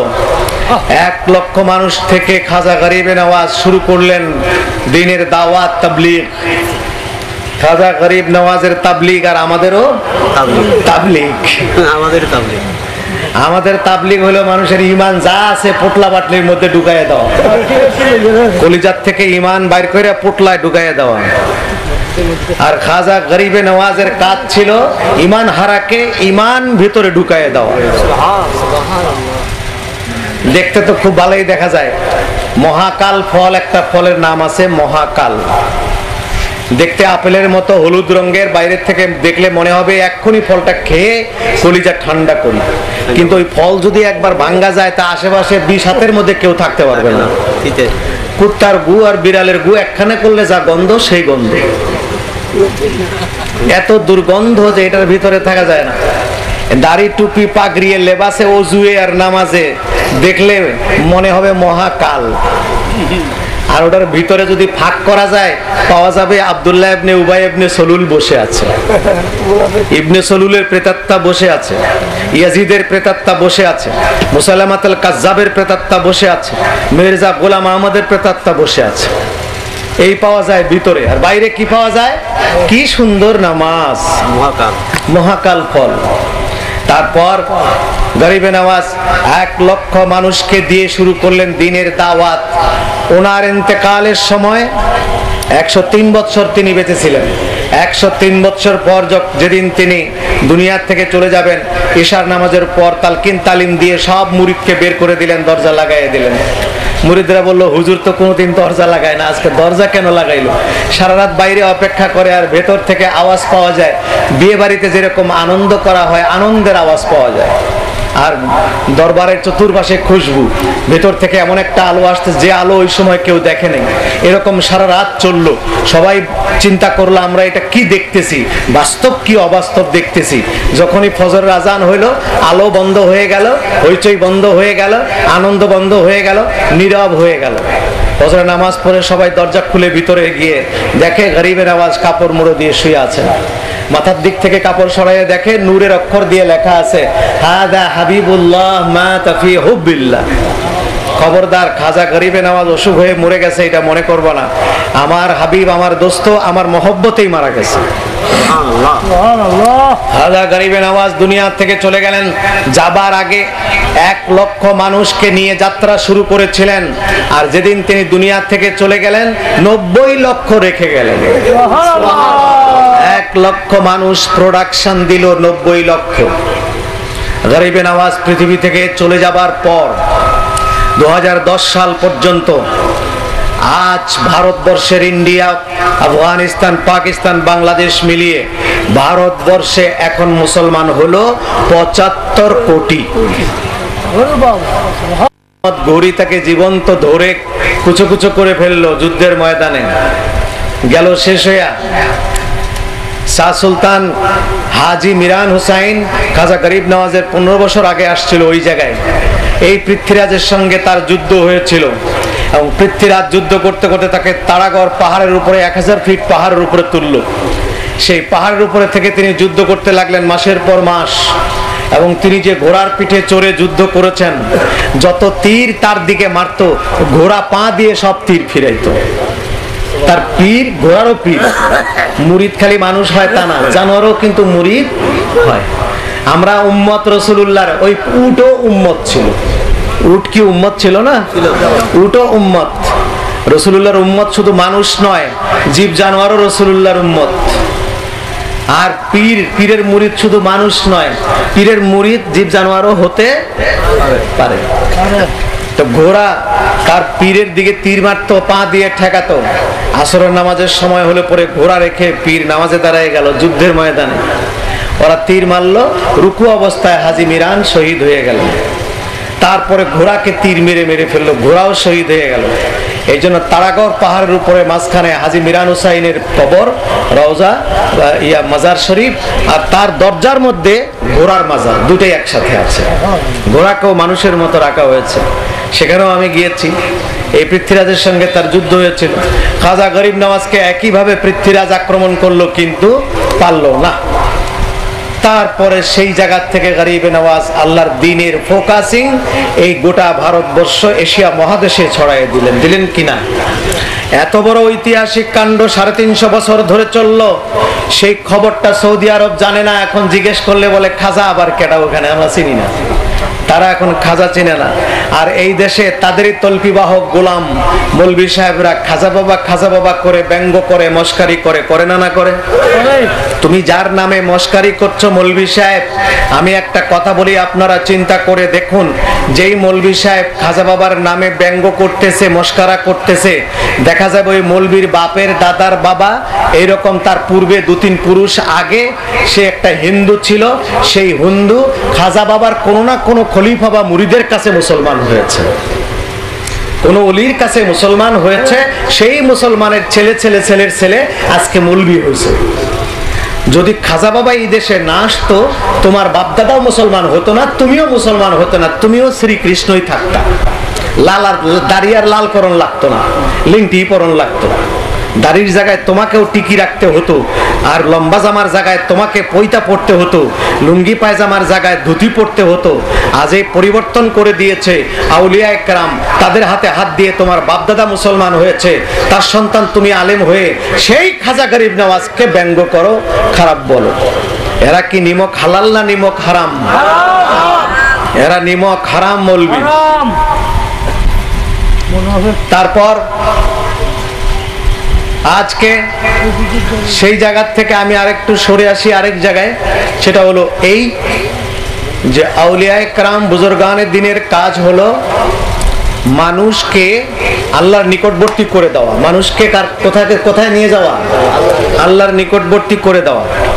এই দায়িত্বটা আল্লাহ তাআলা মেরাজের রাতে দিয়েছেন। রাসূলুল্লাহ সাল্লাল্লাহু আলাইহি সাল্লাম যখন মেরাজ থেকে ফিরে যাচ্ছেন, ফিরে যাবার সময় আল্লাহ তাআলা বলেন, হাবিব আপনাকে 2টা উপহার আমি দেব। একটা উপহার আপনার সকল উম্মতের জন্য, সেই উপহারটা হলো নূরের 3টা ফুল আপনাকে দিলাম। 3 ফুলের নাম 3টা, সুবহানাল্লাহ, আলহামদুলিল্লাহ, লা ইলাহা ইল্লাল্লাহ। এই 3টা আপনার উম্মতের জন্য, তারা যেন এই তাসবিহটা পড়ে। আর একটা চাদর দিলাম খেরকা। খেরকা মানে চাদরে যেরকম খেরকা গায়ে দেওয়া, সেলাইবিহীন একটা চাদর, এটা আপনাকে দিলাম। এইটা নিয়ে আপনার 4 জন ঘনিষ্ঠ খলিফা হযরতে আবু বকর, ওমর, ওসমান, আলী রাদিয়াল্লাহু তাআলা আলাইহিম আজমাইন, এই 4 জনের মধ্যে যে কোনো একজনকে এটা দিয়ে দিবেন। রাসূলুল্লাহ বললেন, মাবুদ আমি তো বিপদে পড়ে গেলাম, 4 জন আমার কাছে সমান, কাকে দেব? বাকি 3 জন মন খারাপ করবে। খোদা আপনি স্পেসিফিকলি একটা আইডেন্টিফিকেশন আমাকে দিয়ে দেন, আমি কাকে দেব একটু বুঝাইয়ে দেন। আল্লাহ তাআলা বলেন, ঠিক আছে আমি একটু আইডেন্টিফাই করে দিচ্ছি, সেটা হলো 4 জনের মধ্যে যে কোনো একজন। সেটা কে? যেই ব্যক্তি আমার আর আমার বান্দার দূরত্ব কমায়া কাছাকাছি করে দেবে, আমার বান্দাকে আমার সামনে এনে দেবে, তাকে এই চাদরটা দিও। কথা বুঝতে পারছেন? লাদুন্নি শব্দের অর্থ আনতুম লাদাইনা ওয়া আনা লাদাইকুম, আপনারা আমার সামনে, আমি আপনাদের সামনে। এতদিন আপনারা আমাকে টেলিভিশনের পর্দায় দেখেছেন, কখনো চ্যানেল আই, কখনো মাই টিভি। এখন মাই টিভিতে পাবেন, ইদানিং নতুন মাই টিভি এসছে। মাই টিভিতে প্রতিদিন সকাল 8টায় পাবেন, ওখানে আমি তাফসীর করি। চ্যানেল আইতে প্রতি বৃহস্পতিবার 4:30টায় পাবেন। মাই টিভিতে প্রতি শুক্রবার বিকেল 5টায় প্রশ্ন উত্তরে পাবেন। এই 3টা প্রোগ্রাম এখন চালাচ্ছি। তো এই টেলিভিশনে দেখেছেন, নাম শুনেছেন, এটা ছিল মাজুল। আজকে আমি আপনাদের সামনে, আপনারা আমার সামনে, এটাকে বলা হয় ইলমে লাদুন্নি। কোন জিনিসকে দূর থেকে তার বিবরণ জানা, এটা আইনুল ইয়াকিন না, ইলমুল ইয়াকিন। দূর থেকে তার বিবরণ জানা এবং কোন জিনিসকে সামনে দেখে, এই যে আংটিটা আমি সামনের থেকে এইভাবে দেখলাম যে হ্যাঁ এটা একটা আংটি, এটা একটা ঘড়ি, এটার নাম হলো আইনুল ইয়াকিন। তো আইনুল ইলম 4 প্রকার হয়ে থাকে। একটা হলো ইলমে হুসুলি, একটা হলো ইলমে ইদরাকি, আরেকটা ইলমে এহসাসি, আরেকটা ইলমে লাদুন্নি। ইলমে হুসুলি লেখাপড়া করে চেয়ার টেবিল দিয়ে ওস্তাদ শাগিরদের যে ইলমটা হাসিল হয়, এটার নাম ইলমে হুসুলি, অর্জিত ইলম। 2 নম্বর ইলমে ইদরাকি, আজন্ম ইলম, মায়ের পেট থেকে যে জ্ঞান মানুষ নিয়ে আসে, এটার নাম ইলমে ইদরাকি। যেমন খিদা লাগলে কানতে হবে, কানলে মা আসবে, মা আমাকে কোলে নেবে, কোলে নিলে মা আমাকে দুধ খাওয়াবে, আমার পেট ভরবে। এই ইলমটা কি বাচ্চাকে মায়ের পেটে শেখানো হয়েছিল? না, এটার নাম ইলমে ইদরাকি। আরেকটা ইলমে এহসাসি, অর্থাৎ চোখ দিয়ে দেখি এই আলো, কান দিয়ে শুনছেন আমার ওয়াজ, হ্যাঁ, চামড়া দিয়ে অনুভব করছেন গরমের দিন, তারপরে জিহ্বা দিয়ে অনুভব করছেন তরকারি ঝাল না মিঠা না স্বাদ। কিন্তু এক ডিপার্টমেন্টের কাজ আরেক ডিপার্টমেন্ট করবে না। এটাই আল্লাহ তাআলার কুদরত এখানে কাজ করে। যেমন চোখ দিয়ে আপনি আমাকে দেখছেন, আমি কেমন, চোখটা বন্ধ করে যদি জিহ্বাটা বাইর করেন, জিহ্বায় বলবে না যে ফারুক সাহেব কালা না সাদা। এবার তরকারি ভালো না মন্দ, স্বাদ হয়েছে না লবণ হয়েছে কি হয় নাই, ঝাল হয়েছে কি হয় নাই, এই তরকারি এটা বুঝবার জন্য নির্দিষ্ট জায়গায় দিতে হবে। সেটা কোন জায়গা? জিহ্বা বাইর করে জিহ্বার মধ্যে 1 ফোঁটা দিলে জিহ্বায় বলে দিবে ইয়েস এটা ঝাল হয়েছে অথবা লবণ হয়েছে। জিহ্বায় না দিয়া যদি ওই তরকারির ঝোল চোখটা ফাঁক করে চোখের মধ্যে দেন, চোখ কি বলে দেবে যে তরকারি ঠিক আছে? চোখ বলে দেবে যে আমি জীবনের তরে বিদায় নিয়ে নিলাম, আমার ডিপার্টমেন্ট ক্লোজ, আর জীবনে দেখবি না চোখে। এরপর আতরটা নাক লাগাই দিলেন, আতর খুশবু খুব ভালো, নাকটা বন্ধ করে যদি আতর কানের মধ্যে দিয়ে দেন, কান কোনো সময় বলবে না যে এটা খুশবু না কি। এই জন্য আল্লাহ পাকের এখানে তার সুনিপুণ কৌশলে শিল্পী তিনি আমাদেরকে বানিয়ে দিয়েছেন এত সুন্দর করে। দেখুন, চোখের কাজ আলাদা, নাকের কাজ আলাদা, মুখের কাজ আলাদা, কানের কাজ আলাদা, আলাদা আলাদা কিনা বলেন? আসেন এবার সরকারের পররাষ্ট্র মন্ত্রণালয় সেগুনবাগিচা, স্বরাষ্ট্র মন্ত্রণালয় জিপিওতে, ধর্ম মন্ত্রণালয় জিপিওর দক্ষিণ পাশে, হ্যাঁ, তারপরে এক এক অফিস এক এক জায়গায়। কিন্তু আল্লাহ তাআলা যদি এই চোখ দুইটা দিতেন কপালের 2 জায়গায়, নাকটা দিতেন মাথার উপরে, মুখটা দিতেন নাভির উপরে, কান 2টা দিতেন হাতের মধ্যে, তাহলে আপনি কোনো খাবার যদি খেতে হতো, এটা কি জিনিস, এটা একটা মিষ্টি, চোখ দিয়ে দেখলেন। এবার নাক কোন জায়গায়?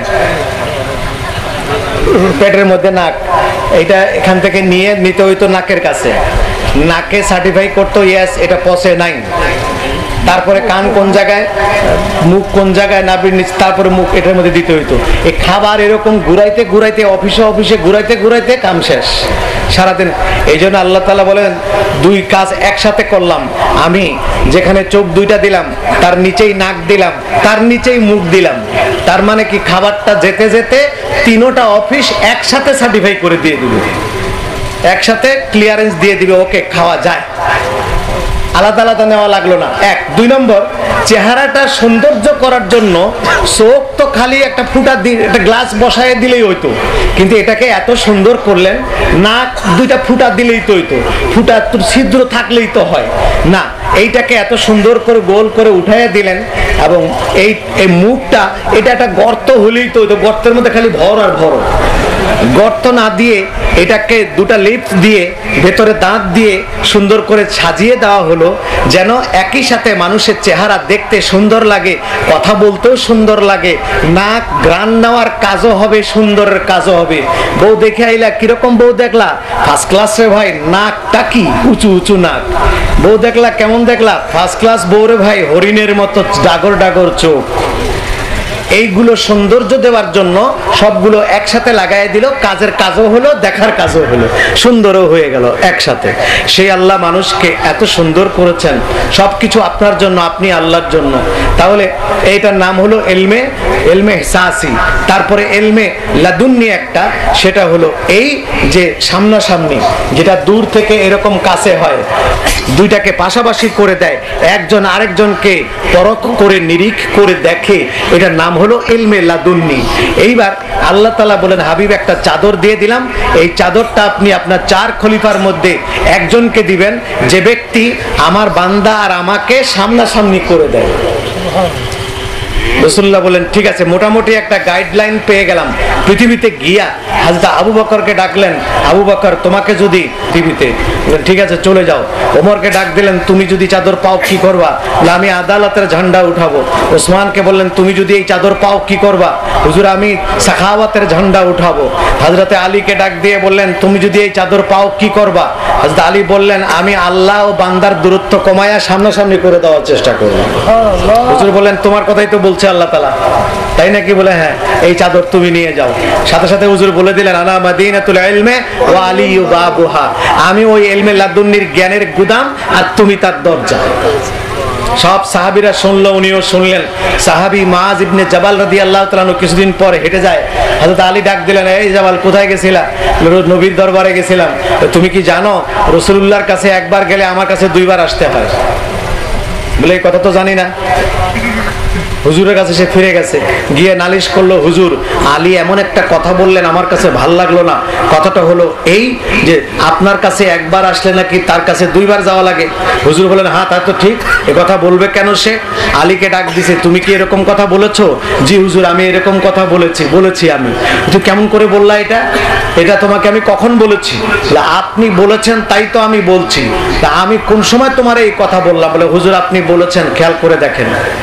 কি আপনি বলেছেন? আনা মাদিনাতুল ইলমি ওয়া আলিয়ু বাবুহা, আমি ইলমে লাদুন্নির জ্ঞানের শহর আর আলী তার দরজা।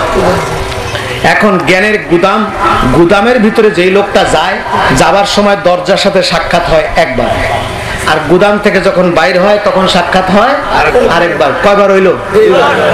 পৃথিবীতে এমন কোন মানুষ আছে গুদামে ঢুকবে আর দরজার সাথে 2 বার সাক্ষাৎ হবে না? এটা কি হয় কোনো সময়? যদি গুদাম থেকে বের না হয়, ছাদ দিয়ে বাইরে যায়, দেওয়াল ভাঙা বাইরে যায়, তাইলে দরজার সাথে একবার দেখা। আর যদি গুদাম থেকে বেরিয়ে আসে তাহলে দরজার সাথে 2 বার দেখা। তো হুজুর আপনি যদি হন এলেমের গুদাম আর আমি যদি হই দরজা, তাহলে আমার সঙ্গে কেন 2 বার দেখা হবে না? হুজুর বলেন, এই জন্যই আল্লাহ তোমাকে খেরকাটা তোমারে দিছে। এখন থেকে তোমার উপরে দায়িত্ব রইল ইলমে লাদুন্নি, আল্লাহ পাকের নূরের ইলম, আল্লাহ পাকের ওয়াহদানিয়তের ইলম, আল্লাহ পাকের মহব্বতের ইলম, ইলমে মারিফতের ইলম, ইলমে শরীয়তের ইলম, ইলমে তরিকতের ইলম, ইলমে হাকিকতের ইলম, সব ইলমের মখজান তোমার কাছে আছে, তুমি বিতরণ করবা সারা দুনিয়া। এই জন্য গাউসে পাক বলেন, গরিব নওয়াজ বলেন, তারা মায়ের দিক থেকেও হযরতে আলী, বাবার দিক থেকেও হযরতে আলী। মায়ের দিক থেকেও আলী, বাবার দিক থেকেও আলী। কেন? ওই ইলমে লাদুন্নির স্রোতধারা গাউসে পাক দিয়ে প্রবাহিত হয়েছে, এদিকে খাজা গরিব নওয়াজ দিয়ে প্রবাহিত হয়েছে। সারা পৃথিবীতে তাদের খলিফা ভরপুর হয়েছে, তাদের মুরিদ ভরপুর হয়েছে। এইদিকে খাজা গরিব নওয়াজের বেশি, আর মক্কা শরীফ থেকে ওই দিকে বাগদাদ বলেন, সিরিয়া বলেন, মিশর বলেন, সৌদি আরব বলেন, ওইদিকে গাউসে পাকের তরিকার লোক বেশি, কাদরিয়া তরিকার লোক বেশি, আর এইদিকে চিশতিয়া তরিকার লোক বেশি আমাদের এই ভারতবর্ষে, যেহেতু খাজা গরিব নওয়াজ এখানে ছিলেন। সেই জন্য এই ইলমে লাদুন্নি এটা হচ্ছে মানুষ আল্লাহ পাকের কাছাকাছি করে দেয়, যেই সূত্রটা আল্লাহর নবী মেরাজ শরীফ থেকে ফিরে আসার পর আমাদের সামনে উন্মোচন করে দিয়ে দিলেন, খুলে দিলেন। আল্লাহর সাথে বান্দার সম্পর্কের সেতু রচনা করে দিয়ে দিলেন। মেরাজ মানে কি? আল্লাহর সাথে বান্দার সম্পর্কের সেতু। হুজুর বললেন, আমি নামাজ নিয়ে এসেছি মেরাজ থেকে নামাজ। তাহলে নামাজ কিভাবে তোমরা পড়বা? আনতা বুদাল্লাহ কা আন্নাকা তারাহু ফা ইল্লাম তাকুন তারাহু ফা ইন্নাহু ইয়ারাক। নামাজে দাঁড়াবা, আল্লাহকে দেখছো, আল্লাহ তোমাকে দেখছেন। যদিও তুমি আল্লাহরে না দেখো, আল্লাহ তোমাকে দেখছেন, এইটা ভুলবা না কোনো সময়। তাহলে একদিন না একদিন আল্লাহর সাথে তোমার দিদার কি হয়ে যাবে। সেই জন্য হচ্ছে আল্লাহর সাথে বান্দার মহব্বত, দিদার, মিলন, এগুলির মাধ্যম হলো এই ইলমে লাদুন্নি। এই ইলমে লাদুন্নি শেখাবার জন্যই আল্লাহর নবীর আগমন, হযরতে আলীর আগমন, গাউসে পাকের আগমন, গরিব নওয়াজের আগমন। সেই জন্যই গরিব নওয়াজের আগমনকে স্বাগত জানাতে গিয়ে আল্লাহর শুকরিয়া আদায় করার জন্য আমরা বৎসরে খাজা গরিব নওয়াজ কনফারেন্স করে থাকি। সেই আউলিয়া একরামের ধারাবাহিকতায় যখন প্লেন ছিল না, যখন জাহাজ ছিল, উড়োজাহাজ ছিল না, তখন বাগদাদ থেকে, সিরিয়া থেকে, শাম থেকে, মক্কা থেকে, মদিনা থেকে আউলিয়া একরাম এই দেশে রাসূলুল্লাহর ইশারায় আসতেন, পানি জাহাজ দিয়ে আসতেন। পানি জাহাজ দিয়ে আসতে আসতে এক জায়গা কলম্বো, বোম্বাই, আরেক জায়গা চিটাগং, এসে এই চিটাগঙ্গে বন্দর ছিল, বন্দর নগরী এটা, এই বন্দরে জাহাজ ভিড়াইতেন। ও আউলিয়া একরাম সর্বপ্রথম কদমটা চিটাগাঙ্গে দিতেন। তো সর্বপ্রথম কদম যেখানে, ফয়েজটা পুরাও সেখানে। ফয়েজ কি? পুরা ফয়েজ সেখানে। যেমন খাজা গরিব নওয়াজ সর্বপ্রথম নজর দিয়েছিলেন পাথরের উপরে, ফয়েজে পাথর জ্বলে গেছে। আউলিয়া একরাম সর্বপ্রথম কদম চিটাগঙ্গে দিয়েছেন। এই জন্য চিটাগঙ্গের আকাশ, বাতাস, গাছপালা, পশু পাখি, তরুলতা, মানুষ, জিন সব আউলিয়া একরামদের ফয়েজে ফাইজিয়াব হয়েছে। এই জন্য গোটা বাংলাদেশের সুন্নিয়তের ইমাম, গোটা বাংলাদেশের ভূখণ্ডের সুন্নিয়তের ইমাম হচ্ছে চিটাগঙ্গের মাটি। আর গোটা বাংলাদেশের মানুষের সুন্নিয়তের প্রাণ কেন্দ্র, প্রাণের ঠিকানা হচ্ছে চিটাগঙ্গের মানুষ, সুন্নি মানুষ। এই জন্য চিটাগঙ্গের যে জুলুস, ঈদে মিলাদুন নবীর জুলুসের দিন, হাই রাইজ বিল্ডিং 24 তলার ছাদের উপরে দাঁড়িয়ে আমি দেখেছি গোটা চিটাগাঙ্গে আমরা দল মত নির্বিশেষে সকল পীরের মুরিদগণ এবং সুন্নিরা সব এক জায়গায় হওয়াতে গোটা শহর সেদিন শুধু রসুলের প্রেমের জোয়ার আর জোয়ার, জোয়ার আর জোয়ার। এই জন্য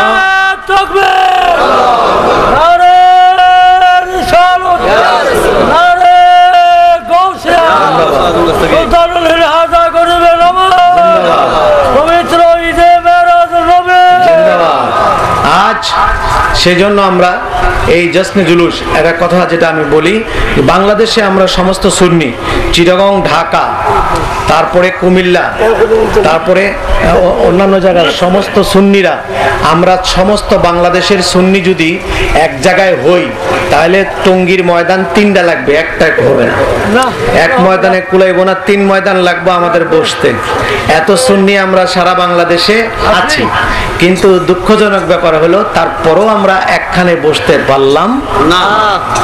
এখানে আমাদের দুঃখ রয়ে গেল। হয়তো এই দুঃখ নিয়ে কবরেও যাওয়া লাগতে পারে, কিন্তু আগামী দিনের জন্য আশা ব্যক্ত করে গেলাম, একদিনের জন্য হলেও যেন আমরা গোটা বাংলাদেশের সুন্নি সকল পীর মাশায়েখের মুরিদগণ এবং সকল পীর মাশায়েখ আমরা নিজেদের খরচে নিজেরা গিয়ে অন্তত এই টঙ্গীর ময়দানে আমরা বসে সেখানে তারা 50 বছর ধরে টঙ্গীর ময়দানে বহুত ফয়দার আলোচনা হয়েছে, কিন্তু আমার নবীর উপরে দরুদ ও সালাম একবারও হয় নাই। সেই শুষ্ক ময়দান কাঁদতেছে, সেই ময়দানকে আমরা শান্ত করতে পারি রসুলের প্রতি দরুদ ও সালামের আওয়াজ দিয়ে, এবং সেখান থেকে দরুদ ও সালামের আওয়াজ যেন গোটা পৃথিবীতে পৌঁছাতে পারি, সেই আশা ব্যক্ত করে এই আজকের খাজা গরিব নওয়াজ কনফারেন্স সাকসেসফুল হয়েছে, সাফল্য কামনা করে আর একটা দাওয়াত দিয়ে যাই। আমরা এই বটতলা মসজিদ আছে না, এইতে কুলগাঁও, আমাদের হাশেম সাহেব হুজুরের বাড়ির পাশে, আপনারা জানেন ওইদিকে আমাদের চিটাগং শুধু তা নয়, বর্তমান গোটা বাংলাদেশের কথা বলছি, কিন্তু একজন আলেম পীর ছিলেন, তিনি মারা গেছেন, উনি রিয়েলি আলেম ছিলেন। আর একজন আলেমদের উস্তাদ এবং কিতাবি আলেম, হক্কানি আলেম হিসেবে যদি আরেকজন পীর আমরা বলি, তাহলে হাশেম সাহেব হুজুরের নাম বলতে হয় 1 নম্বর। হাশেম সাহেব হুজুরের নাম বলতে হয় 1 নম্বর। এলেম ছাড়া পীরের মুরিদ হওয়ার মজা এক, আর এলেম ওয়ালা পীরের মুরিদ হওয়ার গৌরব আরেক। দুটার মজা কি এক হবে না? শোনেন, কলা পাতার মধ্যে খাসির গোশতের বিরিয়ানি খাওয়া, খাইতেছেন কার মধ্যে? কলার পাতার মধ্যে। কোথায় বসে খাচ্ছেন? চটের মধ্যে বসে। এইটার পরিবেশ, এটার স্ট্যাটাস, এটার মর্যাদা, এটার শান, এটার মান, এটার মজা। আর হোটেল সোনারগাঁর সুইটে বসে সেখানে 20,000 টাকার ডিনার সেটের মধ্যে একটা প্লেটের দাম 20,000 টাকা, সেই সেটে বসে সেখানে মাস্টার ডিগ্রি পাস বয়, হোটেল মেসিয়ার সব মাস্টার ডিগ্রি, তারা আপনাকে স্যার বলে খাওয়াচ্ছেন, এবং হোটেল সোনারগাঁর বাবুর্চির এক একজনের বেতন 1,50,000 টাকা। বাবুর্চির বেতন কত? 1,50,000 টাকা বেতন।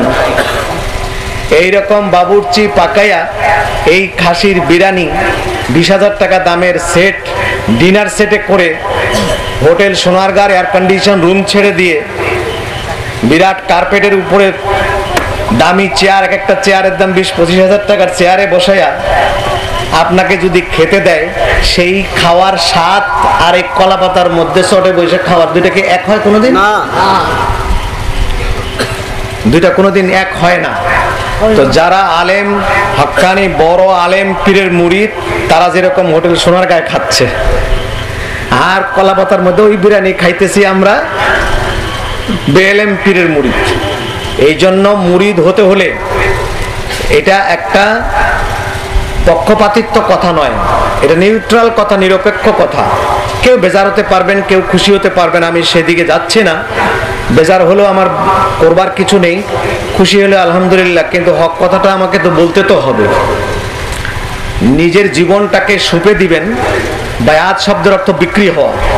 নিজের জীবনটাকে বিক্রি করে দিচ্ছেন যার কাছে, তিনি যদি আপনার থেকে আরো শক্তিশালী না হয়, তাহলে বিক্রি করে লাভ আছে কিছু না।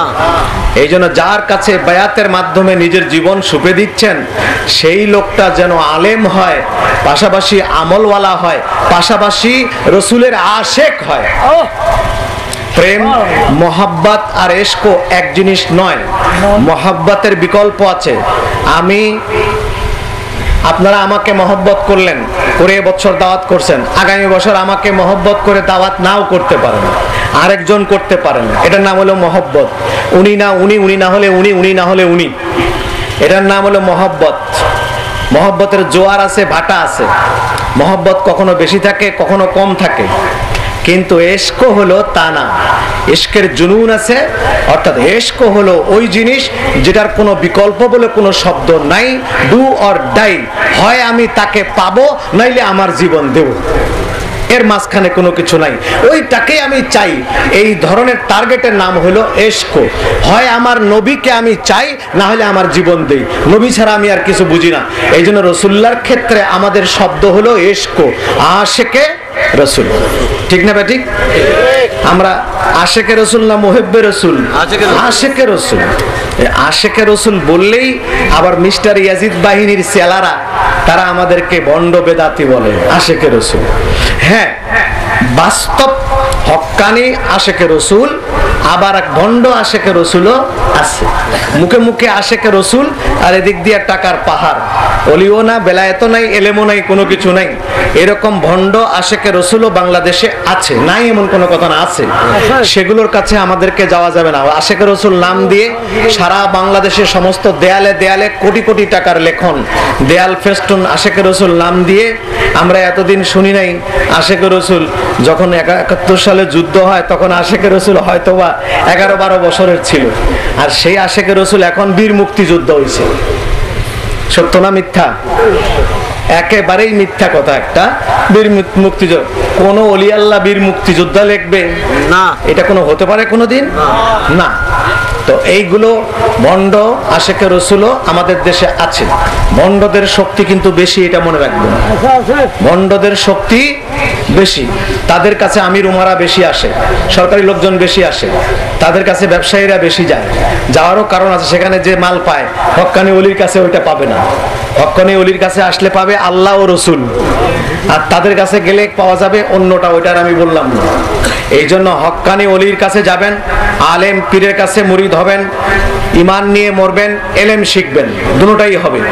হক্কানি আলেম হিসেবে, হক্কানি আলেম পীর হিসেবে চিটাগঙ্গে আল্লামা হাশেমির বিকল্প নেই, আলহামদুলিল্লাহ। এই জন্য বাকিদেরকে ইগনোর করছি তা নয়, আরো আলেম পীর রয়েছেন, আলেমও আছে। আল্লাহ পাকের অশেষ মেহেরবানির নেয়ামত আমাদের চোখের সামনে, আল্লাহর নবীর নূরের পুতুল আমাদের সামনে, যেমন আল্লামা হাশেমি আমাদের সামনে আছেন, আল্লামা ইদ্রিস রেজভি তিনিও আমাদের সামনে আছেন। তারা যদি দুনিয়ার থেকে চলে যায়, মনে রাখবেন মৌতুল আলেমে মৌতুল আলম। একজন ওই রকম আল্লামা রেজভির মতো, আল্লামা হাশেমির মতো একজন পীরের মৃত্যু মানে তাদের ইন্তেকাল, মানে গোটা পৃথিবীর ইন্তেকাল। আমার মতো ফারুকি, আপনার মতো আব্দুর রহমান, আব্দুর রহিম মারা যাওয়া এক গ্রামে একজনই, কিন্তু এই রকম হাস্তি একজন মারা যাওয়া মানে একটা দুনিয়া মারা গেল, এত ক্ষতি। রাসূলুল্লাহ বলছেন এরকম ক্ষতি তোমরা মনে করবা। এই জন্য আল্লাহর নেয়ামত তারা আমাদের সামনে। আল্লাহর নবী যেরকম গোটা উম্মতের নেয়ামত, আর গোটা আহলে তরিকতের নেয়ামত হচ্ছে আল্লামা হাশেমির মতো পীর, আল্লামা ইদ্রিস রিজভির মতো পীর। এই রকম প্রবীণ প্রবীণ আলেম ওলামা পীর যারা, তাদের কাছে মুরিদ হবেন, এটা হলো আমার পরামর্শ। এরা তাহলে জীবন ভালো হবে। তো সেই বটতলিতে আগামী শুক্রবার সারা রাত ব্যাপী সবে মেরাজের মাহফিল হবে বটতলি মসজিদে, সেখানে আপনারা যেতে পারেন, দাওয়াত রইল। আর বাকি আমার জন্য দোয়া করবেন, আল্লাহ যেন আমাকে দুটো জিনিস থেকে হেফাজত করেন। আমার উপরে খুব ভয়ভীতি চলছে ইদানিং। ভয়ভীতি মানে নানা রকমের রাজনৈতিক ভয়ভীতি, আন্তর্জাতিক ভয়ভীতি। আন্তর্জাতিক ভয়ভীতি অর্থাৎ মধ্যপ্রাচ্যের আরব রাজ্যে যেন আমি ঢুকতে না পারি, সেই জন্য চেষ্টা করা হচ্ছে। আমার বিরুদ্ধে বড় বড় অ্যাপ্লিকেশন এমবাসিতে গিয়ে তারা দিয়েছে, এবং আমাকে নিয়ে কয়েকবার বিচার আচারও হয়েছে। কিছু কিছু কথা আমি বলেছি যেটা আপত্তিজনক কথা, সত্য তাদের নজরে। তো আর বাকি মিথ্যা কথা লেখা হয়েছে, এগুলো দিয়ে আমাকে হয়রানি করার চেষ্টা করা হচ্ছে, ভয় দেখাবার চেষ্টা করা হচ্ছে। এক, এই ভয় থেকে আল্লাহ যেন আমাকে হেফাজত করে, আর লোভ লালসা থেকে, লোভ আর ভয়, এই দুইটার থেকে আল্লাহ যেন আমাকে হেফাজত করে, আমার নবীর কদম থেকে যেন আল্লাহ আমাকে সরাইয়া না দেয়। আমার জীবনের শেষ নিঃশ্বাস যেন আমার রসুলের কদমে আমি সারতে পারি, আমার নবীর কদমে জীবনের শেষ নিঃশ্বাস ছেড়ে আমি আল্লাহর দরবারে যেন যেতে পারি। এই শেষ দোয়াটুকু আপনাদের কাছে এটাই চাই। 7 দিন ধরে আমি অসুস্থ, আপনারা দোয়া করবেন যেন আল্লাহ পাক সুস্থ করে দেন। হয়তো সুস্থ থাকলে আরো লম্বা সময় আপনাদেরকে আমি দিতে পারতাম আরো, কিন্তু অসুস্থতার কারণে। সংগঠনের সবাই সদস্য, হ্যাঁ, আজ এই যে আমাদের এই সব নওজওয়ান ছেলেদের সংগঠন খাজা গরিব নওয়াজ রহমতুল্লাহ আলাইহ কনফারেন্স যেটা করেছে, এটা ছেলেরা করেছে, অফিস দেখলাম, এবং তাদের যে পারফরমেন্স, তারা আমাকে দাওয়াত দেওয়া এবং ঢাকা থেকে আনা, এটা 2 তারিখের ছিল। 2 তারিখে আমি আসতে পারলাম না বিধায় তারা 2 তারিখ ক্যান্সেল করে আল্লামা নুরি সাহেবকে রাজি করাইয়া আবার আমার কাছ থেকে এই 7 তারিখ সময় নিয়েছে। তারা বেয়াদবি করেনি। আর একটা জায়গায় এখানে রাঙ্গুনিয়াতেই আছে, সেখানেও আমি আসতে পারিনি, আল্লাহ কবুল করে নাই। কিন্তু তারা আমাকে যথেষ্ট বেয়াদবি করেছে, যথেষ্ট গালিগালাজ করেছে, তারা যথেষ্ট আপত্তিপূর্ণ ভাষায়, অশ্লীল ভাষায় আমাকে গালিগালাজ করেছে। সাংঘাতিক খেপা তারা। এবং তারা বলেছে রাঙ্গুনিয়া আমারে পাইলে অবস্থা খারাপ করে দিবে। তো খুব সাংঘাতিক খেপছে তারা। খেপতে পারে, আমি আর কি করব, আমি যখন আসতে পারি নাই। তারা গালিগালাজ করে টেলিফোনে, প্রায় 1 মাস ধরে তারা আমার গালিগালাজ করছে। তো এক আধ দিন বাদে বাদে ফোন করে গালিগালাজ করে। তো ভাবছিলাম সেই রাঙ্গুনিয়ায় আবার যাব, কিন্তু এই ছেলেদের আপ্যায়ন, তাদের কথায় আমি আবার রাজি হলাম আসতে এখানে। তো তারা সঠিকভাবে আমাকে যেভাবে এয়ারপোর্ট থেকে শ্রদ্ধার সাথে ভালোভাবে নিয়ে আসছে, এটা প্রশংসার দাবিদার। তাদের পারফরমেন্সে আমি আশাবাদী, আমি খুশি, আমি সুখী যে খাজা গরিব নওয়াজের আত্মাকেও তারা এইভাবে শান্তি দিতে পারবে। তারা এই জন্য তাদেরকে সহযোগিতা করবেন। খাজা গরিব নওয়াজ আমাদের মাঝে নেই এটা বলা যাবে না। তার নামে, তার মর্যাদার কথা বলা হচ্ছেন, নিশ্চয়ই তিনি আমাদের সাথেই রয়েছেন। সেই জন্য তার দোয়া নেওয়ার জন্য, খাজা গরিব নওয়াজের রুহানি ফয়েজ নেওয়ার জন্য এইসব বাচ্চাদেরকে আপনারা আরো বিপুলভাবে সহযোগিতা করবেন। আপনাদের কাছে আপাতত আমি এখানেই বিদায় নিচ্ছি। আসসালামু আলাইকুম ওয়া রাহমাতুল্লাহি ওয়া বারাকাতুহু।